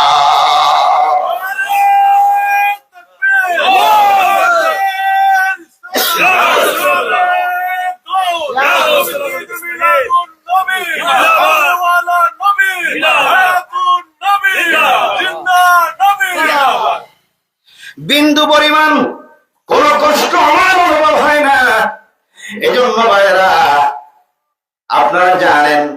মৃত্যু একদিন আমাদের হয়ে যাবে, ঠিক কিনা? মৃত্যুর যন্ত্রণা বড় কঠিনের চাইতো কঠিনের চাইতো কঠিনের চাইতো কঠিন হবে, কঠিনের চাইতো কঠিন হবে। কিন্তু ভাইয়ার আমার, ইমাম কুরতুবী তাজকিরার মধ্যে বলেন, আল্লামা শেখ আব্দুল্লাহ মুহাদ্দিস মাদারিজুন নবুওয়াতের মধ্যে বলেন, মৃত্যুর যন্ত্রণা কঠিন, এটা সঠিক, এতে কোনো সন্দেহ নাই। কিন্তু যারা ঈমান নিয়ে মরবে, যাদের নসিবে ঈমান থাকবে, যারা মৃত্যুর সময় ঈমান থাকবে, ওই মৃত্যুর সময় আজরাইল প্রাণটা বাহির করার আগে ওই তাদের সামনে রাসূল পাক হাজির হবে, নবীর নূরানী চেহারা মোবারক দেখবে। নবীর চেহারা দেখার কারণে মৃত্যু মানুষের বিন্দুর পরিমাণ কোনো কষ্ট হবে না। জোরে বলো সুবহানাল্লাহ, আল্লাহু আকবার। গভীর মনোযোগ। হযরত বেলাল এইভাবে নবীজির সঙ্গে জীবন কাটাই দিলেন। রাসূল যখন চলে গেলেন, হায়াতি জীবন থেকে রাসূল যখন পর্দা হয়ে গেল, রওজা মুবারক চলে গেলেন, হযরত বেলাল বেহুশ বেকার হয়ে গেলেন। নবীকে যখন দেখা যায় না, নবীকে যেহেতু আমার মসজিদে নবীতে আমি আযান দিলে নবী আসতো, আর যখন আযান দিই নবী যখন আসে না, আমিও আর এই মসজিদে থাকবো না, আমিও আর মুয়াজ্জিনের দায়িত্ব আমি পালন করবো না। তিনি সুখে কষ্টে কাতর হয়ে মদিনা ছেড়ে দিয়ে সিরিয়ায় চলে যান। ওই সিরিয়ার জমিনে বহু দিন তিনি সেখানে কাটিয়েছেন। আবু বকরের যুগ চলে গেল, তারপরে ওমর আল ফারুকের যুগ আসলো। হযরত ওমর আল ফারুকের যুগে হযরত বেলাল রাদিয়াল্লাহু তাআলা তিনি একদিন সিরিয়ার জমিনে ঘুমাইলেন। বহুদিন পরে ওই ঘুমের ঘরে নবীর দিদার নসিব হয়ে গেছে। আরো জোরে বলুন না সুবহানাল্লাহ। ঘুমের ঘরে নবীর দিদার নসিব হয়ে গিয়েছে। অনেকদিন পরে নবীকে দেখলেন স্বপ্নের মধ্যে, রাসূলকে দেখলেন। রাসূল বলছে, বেলাল রে, কেন তুমি আমাকে এত কষ্ট দাও? কেন তুমি আমার থেকে দূরে সরে রয়েছো? কেন তুমি আমাকে কষ্ট দাও? তোমাকে দেখার জন্য আমি রাসূল ইন্তজার হয়ে আছি। সুবহানাল্লাহ, সুবহানাল্লাহ। আমার ভাইরা, এমন স্বপ্ন যখন আশিকরা দেখে, তারা কি আর স্থির থাকতে পারেনি? বড় বড় স্থির থাকতে পারেনি, স্থির কোনো মনে থাকতে পারে না। যেই বেলাল রাসূলুল্লাহকে জীবন দিয়ে, যৌবন দিয়ে, অর্থ দিয়ে, সম্পদ দিয়ে, সবকিছু দিয়ে যে রাসূলকে ভালোবেসেছেন, নবীর সঙ্গে মদিনা ছেড়ে দিয়েছেন, আজকে বহুদিন পরে রাসূল পাকের দিদার স্বপ্ন যুগে নসিব হয়ে গিয়েছে।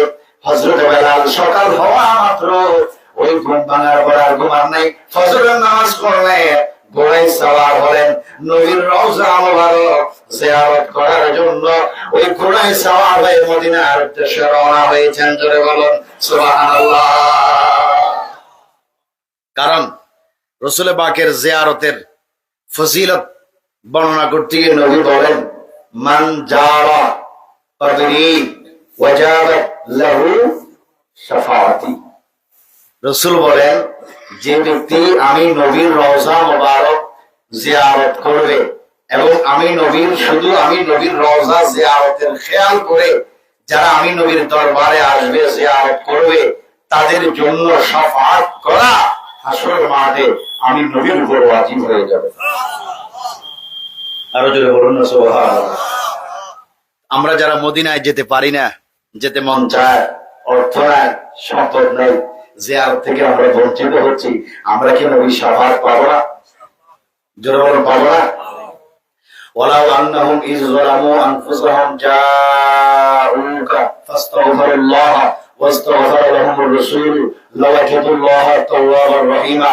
এই আয়াতের তাফসীরের মধ্যে রয়েছে, গুনাহগার বান্দা হাজার গুনাহ করার পরও তারা যদি আল্লাহ নির্দেশ করেছেন মদিনায় যাওয়ার জন্য, গুনাহ মাফ করার জন্য, নবীর দরবারে নবীর সুপারিশ কামনার জন্য, কিন্তু অর্থ নাই, ক্ষমতা নাই, তৌফিক নাই, কিন্তু যে দেশে সে বাস করে ওই দেশের মধ্যে যদি নিজের অন্তরটা মদিনার প্রতি ঝুঁকিয়ে দিয়ে নবীর খেয়াল করে, জিয়ারতের খেয়াল করে, নবীকে সালাম দিয়ে যদি নবীর কাছে যদি দোয়া করে, ইয়া রাসূলুল্লাহ, আল্লাহই বলেছে আপনার কাছে আসার জন্য, আসতে পারি নাই, এটার তাফসীর হচ্ছে, ব্যাখ্যা হচ্ছে, যখনই গুনাহ করো তখনই অন্তরটা মদিনায় পাঠায় দাও, আর নবীর কাছে সুপারিশের দোয়া করো। নবী যদি আল্লাহর কাছে ফরিয়াদ করে, নবীর উসিলে আল্লাহ উম্মতের গুনাহ মাফ করে দিবেন। আরো জোরে বলুন না সুবহানাল্লাহ। এই জন্য এই দেশ থেকে আমরা নবীর জিয়ারত করতে, নবীকে সালাম দিতে, শুধু টাকা হলে যাব তা নয়। নসিবে যাদের স্বচক্ষে দেখার তারা গিয়ে দেখেন, আর যাদের নসিব অর্থ নাই কিন্তু নসিব ভালো, আল্লাহ পাক তাদেরকে ঘুমের ঘরে রসুলকে দেখাই দেন। আল্লাহু আকবার। কি বলতেছিলাম? বেলাল হাদিসটুকু মনে হলো, মান জারা কবিলি ওয়াজাবাত লাহু শাফাআতি। মনে তো হলো, আরো রসুলকে দেখেছেন। আল্লাহ ঘোড়ায় সাওয়ার করে, ঘোড়ায় সাওয়ার হয়ে বেলাল রওনা হয়ে গেল। বেলাল রওনা হয়ে মদিনার প্রাণে চলে আসলেন। বেলাল এসেছে, বেলাল এসেছে, বেলাল এসেছে। বেলালের বহুদিন পরে মদিনায় আগমন হয়েছে। এই খবরটা দাবানলের মতো মুহূর্তের মধ্যে গোটা মদিনার মানুষের কানে কানে পৌঁছে গিয়েছে। জোরে বলেন সুবহানাল্লাহ। বেলালের আগমন হওয়ার কারণে সবাই খুশি হয়ে গেছে, সবাই আনন্দিত হয়ে গেছে। দাবানলের মতো চলে গিয়েছে। রাসূল পাকের দরবারে বেলাল আসতেছেন। এই খবরটা শুনে রাসূল পাকের কলিজার টুকরা ইমাম হাসান হুসাইন রাদিয়াল্লাহু তাআলা ঘর থেকে দৌড় দিয়ে মসজিদে নববীর পাশে রাসূল পাকের রওজা মুবারকের কাছে চলে আসলেন। বেলালের খবর, সাহাবায়ে কেরাম ডানে, সাহাবায়ে কেরাম বামে, সাহাবায়ে কেরাম উপস্থিত। বেলালের সংবাদ পেয়ে সবাই উপস্থিত। রওজা মুবারকের চতুর্দিকে সবাই উপস্থিত হয়ে আছেন। বেলাল কোন সাহাবায়ে কেরামের সঙ্গে বেলাল কথা বলেন না, বেলাল কোন সাহাবায়ে কেরামের সঙ্গে সাক্ষাৎ করেন না। বেলাল সোজাসুজি কেউ সাথে সাক্ষাৎ না করে সরাসরি আমার নবীর রওজা মুবারকে গিয়ে পড়ে গেছে। ধরে বলেন সুবহানাল্লাহ। বেলাল আমার নবীর রওজা মুবারকের উপর হাত মেলে রওজা মুবারকে ঘোরাঘুরি খাচ্ছে, আর নিজের কপাল মুবারক বেলাল নবীজির রওজা মুবারকের উপর কপালটা ফেলে কপালটা ঘষতেছে। আবু বকর তো নাই, ওমর বিদ্যমান, ওসমান বিদ্যমান, আলী বিদ্যমান, সাহাবায়ে কেরাম বিদ্যমান। হযরত বেলাল যখন এই কাজ করছে, কপাল ঘষছে নবীর জন্য, তিনি কাঁদতেছেন, কোন সাহাবায়ে কেরাম কোন আপত্তি করে নাই। আল্লাহু আকবার। আরো জোরে বলুন আল্লাহু আকবার। বেলাল গেলেন, নবীকে সালাম দিলেন, নবীর উপর দুরূদ শরীফ পড়লেন, কানলেন। হযরত ইমাম হাসান আসলেন, হোসাইন আসলেন, অনুরোধ করলেন, ও বেলাল, ছোট্টবেলায় আমার না আজান থাকতে আপনার কণ্ঠের আজান অনেক শুনেছি। আপনার যখন আজান হতো, আজান দিতেন, আপনার আজানের সুর এত মধুর ছিল, এত আওয়াজ ছিল, এত সুন্দর কণ্ঠ ছিল। ও বেলাল, ছোট্টবেলায় নানার থেকে শুনেছি আপনি ফজরের আজান যখন দিতেন, আপনার আজানের সঙ্গে সঙ্গে সপ্ত আসমানের উপরে বাইতুল মামুরের মধ্যে একটি ফেরেশতা, রাতার ফেরেশতা রয়েছে, সেখানে তাদের ঘুম ভাঙতো, আওয়াজ করত, তাদের আওয়াজে দুনিয়ার সকল মোরগের ঘুম ভাঙত। আপনার আজানের কণ্ঠের আওয়াজ নাকি আরশ আজিম পর্যন্ত পৌঁছে যেত। ও বেলাল, বহুদিন তো আপনার আজান শুনি নেই, আজকে মনে চাচ্ছে আপনার একটু জবানে আজান শুনবো, খুব মনে চাচ্ছে আপনার আজান শোনার জন্য সবাই অপেক্ষমান রয়েছে। হযরত বেলাল বলে, যেই মদিনায় নবী নাই ওই মদিনায় আমার আজান নাই। আল্লাহু আকবার বলুন। কারণ নবী যদি থাকতো আমি শুধু রাসূলকে আজান শোনাইতাম। আল্লাহু আকবার। এজন্য ভাইয়ের আমার, হযরত বেলাল জিয়ারতের খেয়ালে, নবীর দরবার, নবীর রওজা জিয়ারতের খেয়ালে শুধু সিরিয়া থেকে মদিনায় মুনাওয়ারায় হিজরত করেছেন। চিৎকার দিয়ে বলুন আল্লাহু আকবার। সেই সাহাবায়ে কেরাম, উম্মাহাতুল মুমিনিন রসুলের পাক মুস্তাহিদিন কেরামগণের সুন্নত মোতাবেক আমরা আউলিয়া কেরামের দরবারের জিয়ারত চাই কি চাই না? মা বাবা মুরব্বীদের কবর জিয়ারত আমরা চাই কি চাই না? আরো জোরে বলুন না, চান কি চান না? সবাই একটু জিকির করুন, ইয়া রাসূলুল্লাহ ইয়া রাসূলুল্লাহ ইয়া হাবিবাল্লাহ ইয়া রাসূলুল্লাহ ইয়া মুহাম্মদ বলুন, ইয়া রাসূলুল্লাহ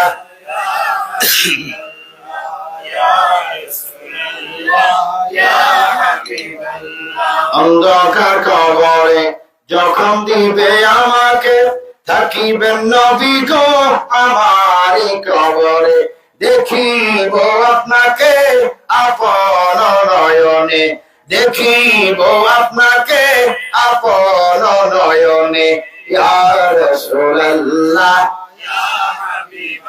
ইয়া রাসূলুল্লাহ ইয়া রাসূলুল্লাহ। মনে বড় আশা ছিল যাব মদিনায়। সবাই সবাই করে একটু বলুন, হয়তো মদিনায় যাওয়ার নসিব হয়ে যাবে। সুবহানাল্লাহ। একটু প্রাণ করে একটু বলুন, মনে বড় আশা ছিল যাব মক্কাওয়ালা মদিনাওয়ালা, বল মক্কাওয়ালা মদিনাওয়ালা, আমায় তুমি দেখা দাও। মনে বড় আশা ছিল যাব, মনে বড় আশা ছিল যাব মদিনা। এই আশাটা অন্তরে থাকতে হবে। যেতে পারি বা না পারি, যেতে পারেন বা না পারেন, এই আশাটা অন্তরে থাকতে হবে। একদিন একদিন আল্লাহ হয়তো কবুল করতে পারে। কত মানুষের ক্ষমতা আছে যাওয়ার, ক্ষমতা আছে, টাকা আছে, অর্থ আছে, কিন্তু যায় মক্কায়, সাফায়, মারওয়ায়, আরাফা, মিনা, মুজদালিফা, কিন্তু মদিনায় মদিনায় যায় না। গেলে শিরিক, গেলে কি শিরিক। আরে বদনসিব। যার জন্য মক্কা দামি, যার জন্য আরাফা দামি, যার জন্য মিনা মুজদালিফা দামি, যার জন্য হজ, সবকিছু, আর সেই নবীর দরবারে যাওয়াকে তারা শিরিক বলতেছে। তাদের মতো বদনসিব, পোড়া কপাল আর কেউ নেই, আর কেউ নাই। জন্য যারা মুনাফিক তারা সবসময় রাসূল থেকে দূরে থাকে, ঠিক কিনা? মুনাফিকের কলমা ঠিক, মুনাফিকদের নামাজ ঠিক, মুনাফিকদের কলমা ঠিক ছিল, জবানের সাউন্ড ছিল, আমলের নামাজ ঠিক ছিল। বর্তমানে মুনাফিকদের কলমা ঠিক, নামাজ ঠিক, আমল ঠিক, কিন্তু অন্তরে নবী ঠিক নেই, অন্তরে নবীর মহব্বত নেই। যেন যাদের অন্তরে নবীর মহব্বত নেই তারা নবীকে সহ্য করতে পারে, তারাই বলে নবী আমাদের মতো একজন সাধারণ মানুষ। ওই যে নবীর যুগে মুনাফিকরা যেমন ছিল, কলমা পড়ছে, নবীর পিছনে নামাজ পড়ছে, কিন্তু অন্তরে নবীর ভালোবাসা ছিল না। আল্লাহ তো সবকিছু জানে, সবকিছু দেখে। তারা কলমা পড়ার পরও, নামাজ পড়ার পরও শুধু নবীর মহব্বত না থাকার কারণে আল্লাহ কোরআনে তাদেরকে মুনাফিক বলেছে, ঠিক কিনা বলো? যেন যারা নবী মানবে তারা মুমিন হবে, যারা রাসূল মানবে, যারা রাসূলুল্লাহকে মহব্বত করবে, যারা রাসূলুল্লাহকে জীবন দিয়ে ভালোবাসবে, তারা মুমিন হবে, ঈমানদার হবে, মুত্তাকিন হবে। আর যারা কলমা পড়বে, নামাজ পড়বে, কিন্তু একটি জিনিস থাকবে না, নবীর মহব্বত থাকবে না, নামাজ পড়ার পরও, কলমা পড়ার পরও তারা মুনাফিক থাকবে, গুনাহগার। আরো জোরে বলুন না কার? যেন আমরা কি মুনাফিক হয়ে বাঁচতে চাই না ঈমানদার হয়ে বাঁচতে চাই? ঈমানদার হয়ে বাঁচতে হলে আপনার আমার হৃদয়টা মদিনার নবীর প্রেমে ফানা করে ফেলতে হবে, মদিনার নবীর প্রেমে ফানা হয়ে যেতে হবে। তাইলে তোমার অন্তরে যদি নবীর মহব্বত থাকে, আল্লাহর দরবারে, আল্লাহর লিস্টে তোমার নাম উঠবে মুমিন হিসাবে। জোরে কন্যা সুবহানাল্লাহ। কি বলতেছিলাম? হুজুরে গাউসে পাক আব্দুল কাদের জিলানী রাদিয়াল্লাহু তাআলা ফাতিহা ইয়াজদার মাহফিল, ওনার স্মরণে মাহফিল। তিনি কি আমাদের মতো একজন সাধারণ ব্যক্তি ছিলেন নাকি? গাউসে পাক কি আমাদের মতো একজন সাধারণ ব্যক্তি ছিলেন নাকি? না। আমাদের নবীজি যেমন দুনিয়াতে এসেছেন নবী হয়ে তিনি এসেছেন, সুবহানাল্লাহ।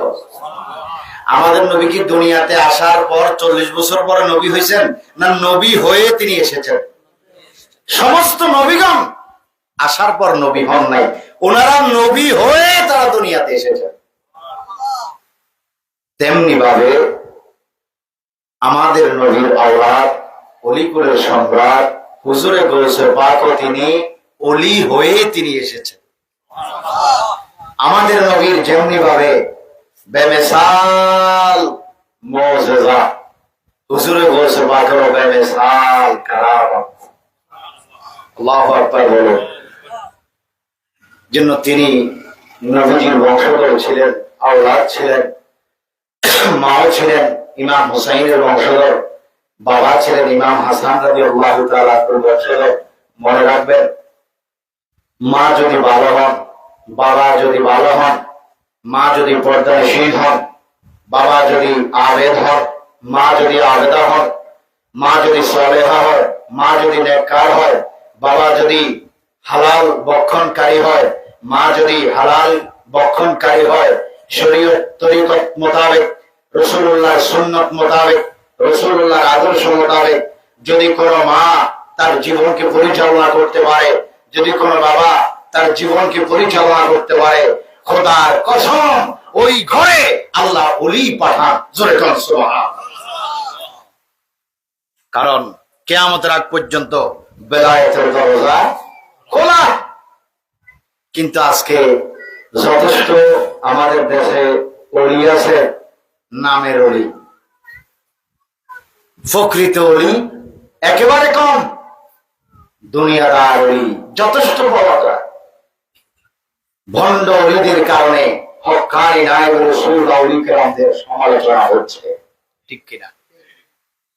মনে রাখবেন, ভণ্ড কখনো ওলি হয় না, ওলি কখনো ভণ্ড হয় না। ওলি ওলি, কিন্তু ভণ্ডরা ওলি সেজে ওলির নাম ব্যবহার করে আজকে আউলি কেরামদেরকে কলঙ্কিত করছে, সম্মান ক্ষুণ্ণ করছে, ঠিক কিনা? আবার জন্য বেলায়েতের দরজা খোলা। আমার আপনার মা বোন যদি, আমার আপনার মা বাবা যদি ইসলাহ হয়, সংশোধন হয়, আল্লাহ রাসূলমুখী হয়, ইবাদতকারী হয়, আবেদ আবেদা হয়, সালেহ সালেহা হয়, নেককার নেককারিনী হয়, ইমানদার হয়, ওই ঘরে আল্লাহ নিজ ইচ্ছায় খুশি হয়ে ওলি পাঠান। উচ্চ স্বরে কর সুবহানাল্লাহ। আসবে কোত্থেকে? বর্তমানে আমাদের মায়েরা বোনেরা বেপরদায় চলাফেরা করে, বোরকা পরে, নামে মাত্র বোরকা, উদ্দেশ্য থাকে অসৎ। বোরকা পরে তো পর্দার জন্য পড়ে না, স্টাইলের জন্য পড়ে, ঠিক কিনা? স্টাইলের জন্য পড়ে, যাতে মানুষের নজর তার দিকে পড়ে। নিজেও ধ্বংস, মানুষকে ধ্বংস করছে।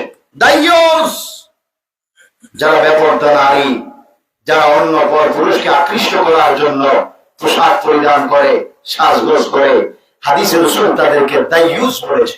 কি বলেছে? দাইয়ুস। আজকে সমাজে আমাদের থেকে নামাজ উঠে যাচ্ছে, কোরআন তেলাওয়াত উঠে যাচ্ছে। পূর্বে ছোট্ট কালো আমরা দেখেছি প্রতিটি ঘরে ঘরে মা বোনেরা, বাবারা ফজরের আযানে উঠে যেতেন, মায়েরা, চাচিরা, বোনেরা উঠে যেতেন, মুরব্বীরা উঠে ফজরের নামাজ তো পড়তেন, এমন কোন ঘর ছিল না যে ঘর থেকে ফজরের পর কোরআন তেলাওয়াতের আওয়াজ না আসছে, ঠিক কিনা? এখন কি কোরআন তেলাওয়াতের আওয়াজ শোনা যায়?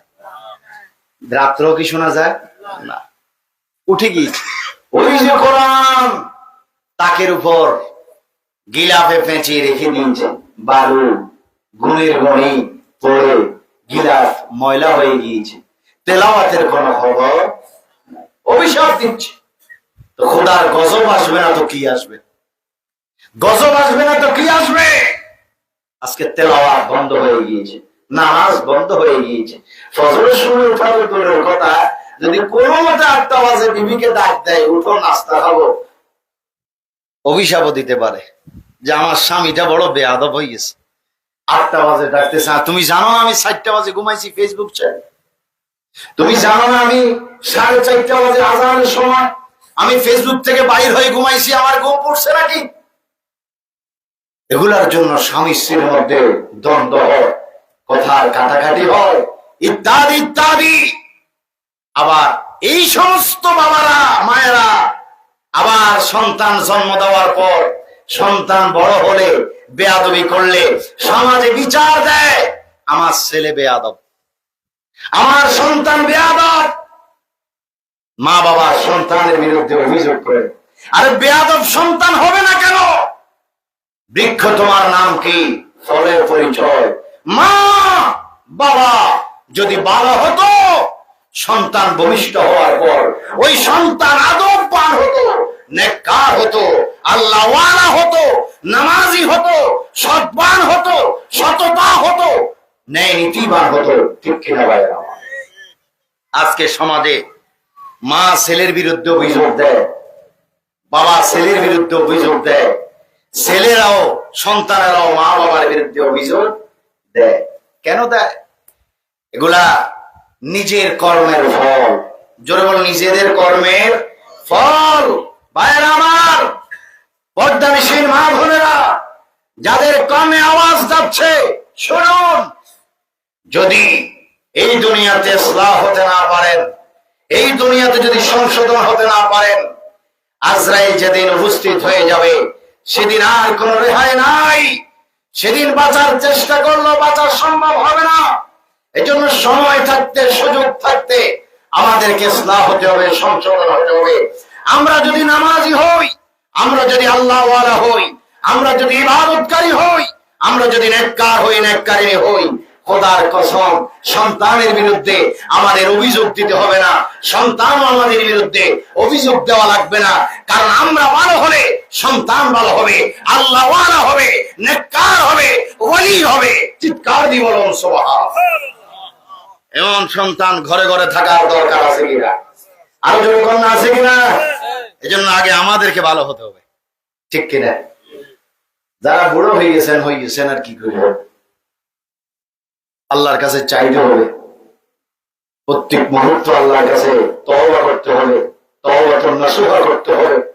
সবসময় আমাদের গুনাহের জন্য অনুতপ্ত থাকতে হবে, লজ্জিত থেকে আল্লাহর কাছে ক্ষমা চাইতে হবে, ঠিক কিনা ভাইরা? আজকে আমাদের মধ্যে নামাজ উঠে গিয়েছে, তেলাওয়াত উঠে গিয়েছে, কিন্তু ভাইরা আমার, যার স্মরণের মাহফিল হচ্ছে, ওনার মাও ছিলেন পর্দানিসীন, নামাজি, কোরআনের হাফেজ, আওলাদে রাসূল, আবেদা সালেহা, যার নাম উম্মুল খায়র ফাতেমা রাদিয়াল্লাহু তাআলা আনহা। জীবনে যাকে কোনদিন বেগানা পুরুষ তো দেখা দূরের কথা, যাকে কোনদিন বেগানা মহিলা পর্যন্ত দেখে নাই। সুবহানাল্লাহ। আল্লাহর ওলি হুজুরে বলছে, মাকের মা কেমন পর্দানিসীন ছিলেন, কেমন আবেদা ছিলেন, কেমন আল্লাহওয়ালা ছিলেন। হুজুরে বলছে, আম্মা জান, নিজ জবানে তিনি বলছেন, আমার গর্ভে এমন সন্তান পয়দা হবে না, বা কেন এমন সন্তান জন্ম দিতে পেরে আমি উম্মুল খায়র ফাতেমার জীবন ধন্য, জীবন ধন্য, সবকিছু ধন্য। কারণ আমার ঘরে এমন সন্তান হবে না তো কার ঘরে হবে? যাকে কোনদিন বেগানা পুরুষ তো দূরের কথা, বেগানা নারীও কোনোদিন দেখে নাই, বেগানা মহিলাও কোনোদিন উম্মুল খায়ের ফাতেমাকে দেখে নাই, যিনি সর্বক্ষণই নামাজে কাটাই দিতেন, রোজা অবস্থায় কাটাই দিতেন, যিনি সর্বক্ষণে তিনি কোরআনুল কারীমের তেলাওয়াতে জীবনটা কাটাই দিতেন। সুবহানাল্লাহ। তিনি ছিলেন কোরআনের হাফেজা হযরত উম্মুল খায়ের ফাতেমা রাদিয়াল্লাহু তাআলা আনহা। তিনি যখন প্রতিদিন ইবাদত বন্দি করার পর মাগরিবের নামাজ পড়তেন, আসরের নামাজ শেষ করে তিনি এশার নামাজের আগে কিছু খানা পিনা খাইতেন। খানা পিনা খাওয়ার পর তিনি এশার নামাজ পড়তেন, সমাপ্ত করে নফল নামাজ পড়তেন। নফল নামাজ পড়ার পর তিনি কোরআনুল কারীম তেলাওয়াত করার জন্য বসে যাইতেন। কিন্তু বসে যখন যাইতেন কোরআনুল কারীম তেলাওয়াত করতে করতে করতে করতে রাতের প্রায় শেষ ভাগ হওয়ার পূর্ব পর্যন্ত কোরআনুল কারীম তেলাওয়াত করতেন। আবার তিনি তাহাজ্জুদের মনোভাব ছিল, তাহাজ্জুদ পড়বেন, এজন্য কোরআনুল কারীম তেলাওয়াত করে তিনি একটু ঘুমের জন্য বিছানার মধ্যে মাথাটা লাগাইতেন, তারপর আবার উঠতেন তাহাজ্জুদের নামাজ পড়ার জন্য। উম্মুল খায়ের ফাতেমা বলেন, আমি তো নামাজি ছিলাম, আমি কোরআনের হাফেজা ছিলাম, আমি আল্লাহ ওয়ালা ছিলাম, আমি পর্দানিশীন ছিলাম, আমি রাসূলের পাকের আশিক ছিলাম, আমি মদিনার নবী প্রেমিক ছিলাম। আমি কোরআনুল কারীম তেলাওয়াত করার পর একটু তাহাজ্জুদের পূর্বে ঘুমানো শর্ত, সেই জন্য আমার মাথার একটা আমি বালিশের মধ্যে বিছানায় আমি লাগাইতাম। আর কোরআন শরীফ পড়ার পর আমি দরুদ শরীফ পড়তাম, আমার নবীকে সালাম দিতাম, আর আমি ঘুমের মধ্যে ঘুম যাইতাম। খোদার কসম খেয়ে বলি, যতদিন আমি এই আমল করতাম, কোরআন পড়ে আমার নবীর দরুদ শরীফ পড়ে নবীকে সালাম জানাইয়া আমি ঘুমাইতাম। খোদার কসম খেয়ে বলি, প্রতিদিন মদিনার নবী আমার সঙ্গে সাক্ষাৎ দিত। জোরে বলুন সুবহানাল্লাহ, আল্লাহু আকবার। আরো জোরে বলুন আল্লাহু আকবার। আমল করলে নবীকে ভালোবাসলে, দুরূদ শরীফ পড়লে, সালাতু সালাম পড়লে নবীর দিদার হয় কি হয় না? নবীর সাক্ষাৎ পাওয়া যায় কি যায় না? জন্য আমাদেরকে ঈমান ঠিক রেখে আমল করতে হবে। ওই যে প্রথমে বললাম, আল্লাযীনা আমানু ওয়া কানু ইয়াত্তাকুন, ঈমানবিহীন হাজারো আমল করবে, ওই আমলে নবী দেখা দিবে না। নবী ওই আমলে সাক্ষাৎ দিবে। ঈমান আনার পর আমল করলে, নবীর দরুদ পড়লে, নবীকে সালাম জানালে, আমার নবী স্বপ্ন যোগে সাক্ষাৎ দিয়ে দিবে। মান রাআনি ফাকাদ রাআনি ফাইন্না শাইতানা লা ইয়াতামাসসালু ফি সুরাতিহি মান রাআনি ফাকাদ রাআল হক। স্বপ্ন যোগে যে আমার রাসূলকে দেখবে, সে সত্যি সত্যি নবীকে দেখবে। যে রাসূলকে স্বপ্নে দেখবে, জাহান্নামের আগুন তার জন্য হারাম হয়ে যাবে। চিৎকার দিয়ে বলুন সুবহানাল্লাহ। এজন্য নবীকে দেখার খেয়াল করতে হবে, নবীকে দেখার ধারণা রাখতে হবে। ঠিক কিনা ভাইয়ের? আবার আল্লাহ পাক আমাদেরকে কবুল করে বলুন আমিন। আর একটু জোরে সোরে বলুন আমিন। এখন কয়টা বাজে? ও বাবা, অনেক তো সময় গেছে, আমার তো খবরও নাই। যাই হোক আমার প্রিয় ভাইয়েরা, একটা মঞ্চে বসলে বক্তব্য দিতে গেলে কথায় বহুত কথা এসে যায়। ঠিক কিনা? ঠিক কিনা? আমার বক্তব্য আপনাদের কোনো মনে কষ্ট হয়েছেনি, কোনো খারাপ লাগছেনি, গোসা হয়েছেননি? যাই হোক আমার প্রিয় ভাইয়েরা, বক্তব্য তো বহু বাকি, এখন অনেক বাকি, কিন্তু সময় তো নাই। এই জন্য আজকে কি শেষ না আবারও আসার সম্ভাবনা আছে? আইতো মনে হয় পারিনি, রিজিকে থাকলে আজকে যেমন আইছি, নসিবে থাকলে আবারও আসবো। যদি আপনাদের জিয়ারত নসিব হয় আমার জন্য, হয়তো আল্লাহ আবারও আপনাদের জিয়ারতের জন্য আনতে পারে। আবার মনে করি কেন যে আপনাকে মরার দোয়া করতে আছে, মানে জিয়ারত আপনাকে সাক্ষাতের কথা কইতে আছে আর কি। চাই না আবার মনে মনে গজব টজব দিয়ে না, চাই জীবিত হায়াতি জিন্দেগি অবস্থা আপনাদের জিয়ারত যদি নসিব হয়, হয়তো আবার আসবো। অনুরোধ করবো ভাইয়ের আমার, আমরা আমাদের নিজেদেরকে সংশোধন করতে হবে। আমরা নিজেদেরকে নিজে স্থায়ী করতে হবে। আল্লাহ রসুলের আদর্শ মোতাবেক চলতে হবে। আউলি কেরামের দামান ধরতে হবে। কারণ অলিদের মাধ্যমে রসুল, রসুলের মাধ্যমে আল্লাহ পাওয়া যাবে। চিৎকার দিব সুবহানাল্লাহ। আল্লাহ পাক আমাদের সকলকে হযরতে আব্দুল কাদের জিলানী রাদিয়াল্লাহু তাআলা আনহু, খাজা গরিব নওয়াজ রাদিয়াল্লাহু তাআলা আনহু ভক্ত আশিক হিসাবে আমাদের প্রেমকে, আমাদের মাহফিলকে কবুল করুক। সবাই বলুন আমিন। আমাদেরকে গৌসে পাকের ভক্ত আশিক হিসাবে আল্লাহ কবুল করুক, বলুন আমিন। আরো জোরে বলুন আমিন। এই যে গৌসে পাককে আমরা স্মরণ করেছি, গৌসে পাককে দেখেছি, গৌসে পাকের স্মরণে মাহফিল করেছি, গৌসে পাকও আমাদেরকে হাসরের মাঠে ছাড়বেন না। আরো জোরে বলুন সুবহানাল্লাহ। আল্লাহ পাক আমাদেরকে আউলিয়া কেরামের দামানে চলার তৌফিক দান করুন। উচ্চস্বরে বলুন আমিন।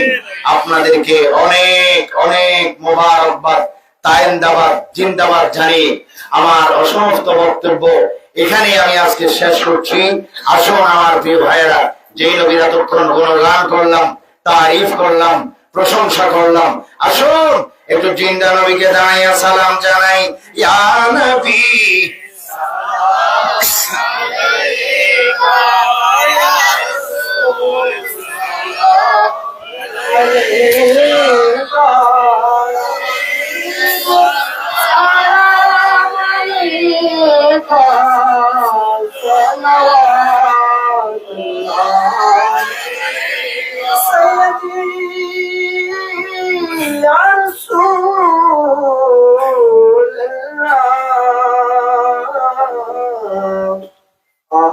يا حبيب الله مهدنا গলি গলিতে মন যে চায় শুধু করিতে কোন পথে হব রওয়ানা বলে দাও শাহে মদিনা সালাম আলাইকা ইয়া রাসূলুল্লাহ ইয়া হাবিব সালাম আলাইকা সালাওয়াতুল্লাহ আলাইকা জন্নত তুমি हो आसमान रहमत तुम्ही हो साक़िए कौसर तुम्ही हो शाफ़िए महशर तुम्ही हो या नबी सलाम अलैका या रसूल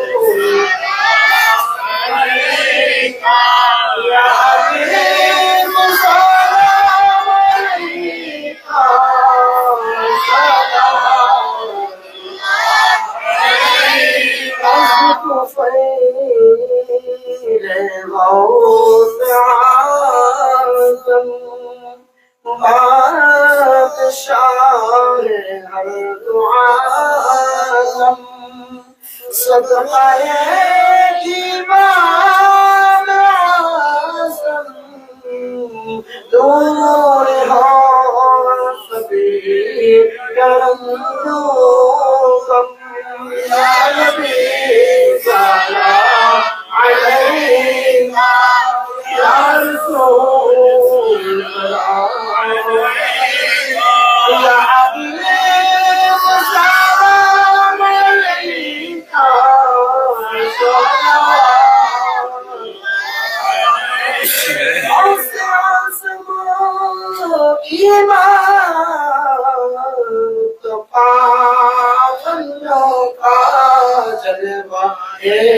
शाने कुदरत फैला ओ सलाम मुस्तफा रहमत फैला ओ सलाम सुनाए बस में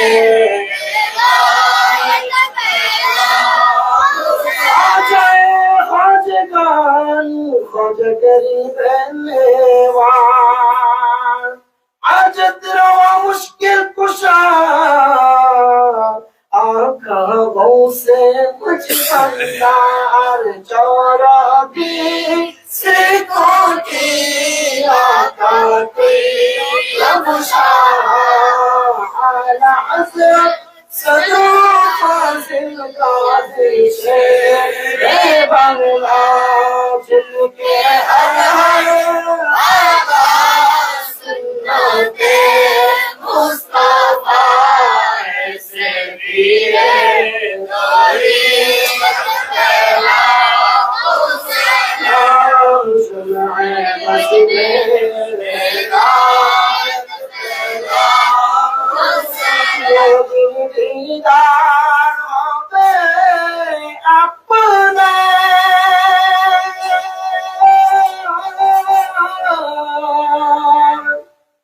সেদিন ঈদ হবে আমার সেদিন দিদার হবে আপনার সেদিন ঈদ হবে আমার এই মন তো আর মানে না একবার দেখা দাও না রাসূল তোমার ভালোবাসি অন্তর শুধু মুখে না জন্মা मेरा शायना है रसूल जहन्नम के डोरीना जन्नत तेरा शायना है रसूल जहन्नम के डोरीना या इलाही सदक़े نعلين باقي رسول يا سلامي عاجزنا قبول بإحسان على سلام على سلام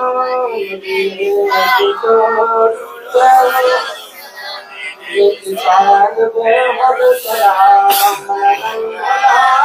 कमाली असफत जमाली हसनत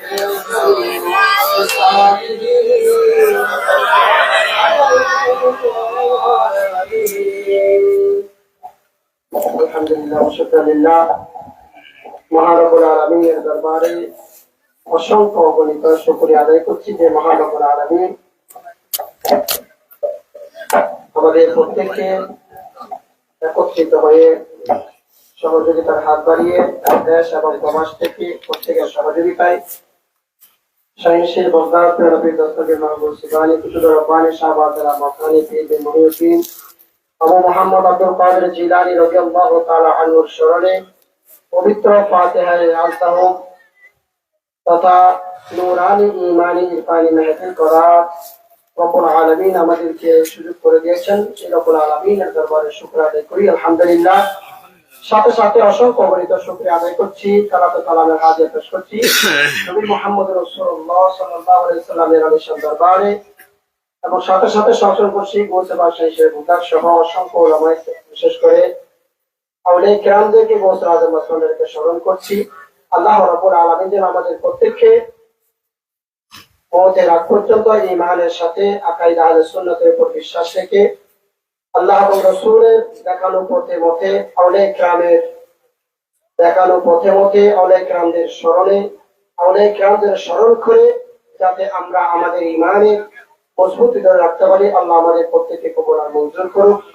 আসলে অনেক রাত হয়ে গেছে।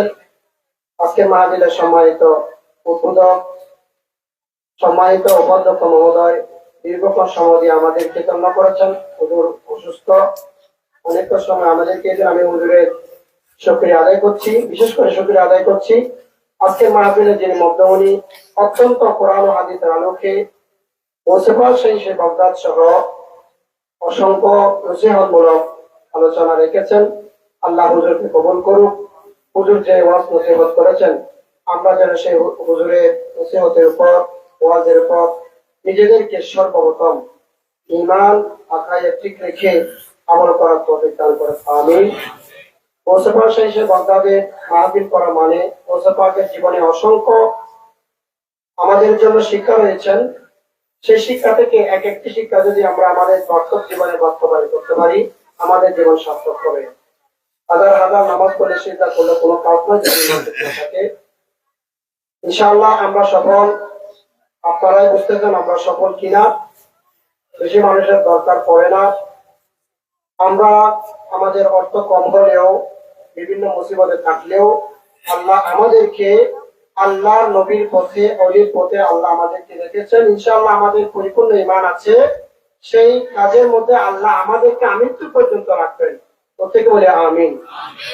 আপনারা যারা উপস্থিত হয়েছেন আল্লাহ আপনাদের প্রত্যেকে কবুল করুক। আজকের এই মজলিস যেন আমাদের প্রত্যেকের জন্য কবরে, হাসরে, নসরে, কাল কিয়ামতের কঠিন ময়দানে ওসিফাক শহীদ বাগদাদের সাথে আমাদের প্রত্যেককে নাজাতের জরিয়া হিসেবে কবুল আর মঞ্জুর করুক। আমি আর কথা বাড়াচ্ছি না। আজকের মাহফিল কবুল করুক।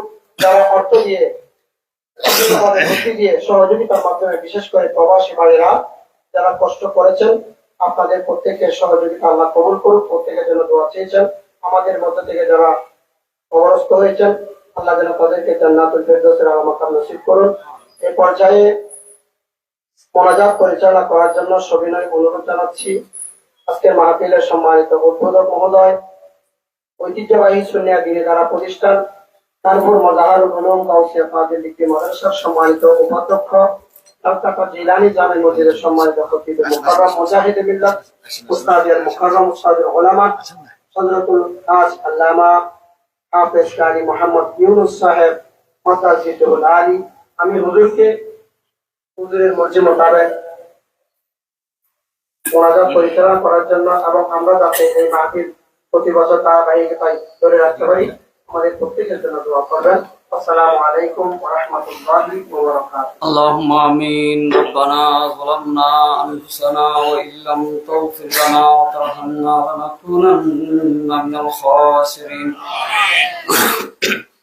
اللهم أعنا على ذكرك وشكرك وحسن عبادتك. اللهم أحسن عاقبتنا في الأمور كلها وأجرنا من خزي الدنيا وعذاب الآخرة. اللهم ربنا أنزل علينا مائدة من السماء تكون لنا عيدا لأولنا وآخرنا وآية منك وارزقنا وأنت خير الرازقين. اللهم مالك الملك تؤتي الملك من تشاء وتنزع الملك ممن تشاء وتعز من تشاء وتذل من تشاء بيدك الخير إنك على كل شيء قدير. تولج الليل في النهار وتولج النهار في الليل وتخرج الحي من الميت وتخرج الميت من الحي وترزق من تشاء بغير حساب. দাউদ করিম হাকামুল হাকিম হায়াতুল মউতের মালিক আয় আল্লাহ, বৃহস্পতিবার গত রাত, শুক্রবার রাতে আয় আল্লাহ দীর্ঘ সময় ধরে আয় আল্লাহ মাগরিবের পর থেকে আয় আল্লাহ এই পর্যন্ত নিশিরাত পর্যন্ত আয় আল্লাহ ওয়াজ নসিহত হয়েছে, কোরআন হাদিসের উপর আলোচনা হয়েছে, আউলিয়া ইকরামের উপর আলোচনা হয়েছে। আয় আল্লাহ আপনার দরবারে ফরিয়াদ করছে আয় আল্লাহ আজকের এই মাহফিলকে আয় আল্লাহ আপনি কবুল আর মঞ্জুর করুন। আয় আল্লাহ এগুলো সব আয় আল্লাহ আমাদের পক্ষ থেকে, এলাকাবাসীর পক্ষ থেকে যারা সাহায্য সহযোগিতা করেছেন, টাকা দিয়ে, পয়সা দিয়ে, শ্রম দিয়ে, কথা দিয়ে, বসে আয় আল্লাহ সহযোগিতা করেছেন, আয় আল্লাহ আমাদের পক্ষ থেকে আয় আল্লাহ আপনি কবুল আর মঞ্জুর করুন। আয় আল্লাহ এগুলো সব আয় আল্লাহ এলাকাবাসীর পক্ষ থেকে, আমাদের পক্ষ থেকে আয় আল্লাহ হাজার কোটি করে সোনার মদিনা হুজুর করিম রউফুর রহিম সাল্লাল্লাহু তাআলা সাল্লাম দরবার আকদাসে পৌঁছে দিন। সমস্ত আম্বিয়ায়ে کرام, সাহাবায়ে کرام, তাবিঈন, তাবিঈন, খুলাফায়ে রাশিদিন, সিদ্দিকিন, সালিহিন, আজওয়াজ মুতাহারাত, পাক পঞ্জাতন, আহলে বাইত রাসূল, আনসার, মুজাহিদিন, শুহাদায়ে کرام দরবারে পৌঁছে দিন। বিশেষ করে গৌস পাক শাহীন শাহ বাগদাদ, ख्वाजा अजमेर गौसुल आजम मेजबंदारी, बाबा भंडारी, अब्दुल हक वासल, वसी गौसुल आजम शाहीन शाह ज़िवक मेजबंदारी शाह, अब्दुल गौसुल आजम, अंसार गौसुल आजम, औलाद गौसुल आजम, खुलफाए गौसुल आजम दरबार पहुंचे दिन। विशेष करी आय अल्लाह तरीका कादरिया, नक्शबंदिया, वाइसिया, सरवारिया, मेजबंदारिया, मुजद्दिदिया, शादिरिया, कलंदरिया, मेजबंदारिया, आय अल्लाह तरीक़तर समस्त इमाम पाक रूह पहुंचे दिन। ख्वाजा अब्दुर रहमान चौरबी सईद अहमद शाह सिरकोट, ख्वाजा तैयब शाह रहमतुल्लाह दरबार से पहुंचे दिन। आय अल्लाह মাদ্রাসার বাণী, আব্দুল বাণী, আসানি মুহাদ্দিস, সাহাবায়ে کرام, আমাদের উস্তাদরা দ্বারা দুনিয়া থেকে পর্দা করেছেন, সকলের রূহে পাক পৌঁছে দিন। আল্লামা ইসাবুরি শাহ রহমতুল্লাহ সহ, নবীর রহমান শাহ সহ, আয় আল্লাহ এলাকা থেকে আল্লাহ যে সমস্ত আপনার বলিগণ বন্ধুগণ আল্লাহ দুনিয়া থেকে পর্দা করেছেন, সকলের রূহে পাক পৌঁছে দিন। আয় আল্লাহ এই মসজিদের পাশে আমরা যেখানে বসে আয় আল্লাহ আজকের এই মাহফিল হয়েছে, এই আমাদের মাহফিলের পাশে যে কবরস্থান রয়েছে, আয় আল্লাহ এই কবরস্থানের মধ্যে মুরব্বি যারা কবর বাস হয়েছেন, শহীদ রয়েছেন, আয় আল্লাহ তারা আমাদের এগুলো দেখতেছে, শুনতেছে, আল্লাহ তাদের রূহে পাক পৌঁছে দিন। আয় আল্লাহ ডালখাড়ার জমিনে যতগুলো কবরস্থান রয়েছে, আয় আল্লাহ প্রত্যেক কবরস্থানের মধ্যে আল্লাহ মায় মুরব্বী শুয়ে আছেন, তাদের রূহে পাকে পৌঁছে দিন। আয় আল্লাহ মুরব্বীদেরকে আয় আল্লাহ তাদের জীবনের সকল গুনাহ মাফ করে। আয় আল্লাহ আজকের মাহফিলের উসিলায়, বিশেষ করে গৌস পাক উসিলায়, আপনার হাবিব পাক উসিলায়, সমস্ত আম্বিয়া کرام, সমস্ত আউলিয়া کرامের উসিলায় আল্লাহ, বিশেষ করে গৌস পাক গৌসুল আজম মেজবান্দার এবং দার উসিলায় আয় আল্লাহ তাদের সকলের জীবনের গুনাহ মাফ করে সকলকে জান্নাতুল আলা মাকাম দান করুন। আয় আল্লাহ আমি গুনাহগার, নালায়েক, অনুজন, উপযুক্ত হক্কানি রব্বানি উলামায়ে کرام আমিন আমিন করছে। আয় আল্লাহ লাকে মাসিন মুহিম মুরব্বি বিনতে আমিন আমিন করছে। আয় আল্লাহ তাদের আমিন আমিনের উসিলায় আয় আল্লাহ আমাদের ফরিয়াদকে কবুল আর মঞ্জুর করুন। আয় আল্লাহ বিদেশি ভাইয়েরা সাহায্য সহযোগিতা করেছেন, এলাকা থেকে যারা সাহায্য সহযোগিতা করেছেন, শরীক শামিল হয়েছেন, আয় আল্লাহ তাদের সকলের শরীক শামিলকে কবুল আর মঞ্জুর করুন। আয় আল্লাহ এই মাহফিলকে আয় আল্লাহ কিয়ামত পর্যন্ত জারি এবং সারি রাখুন।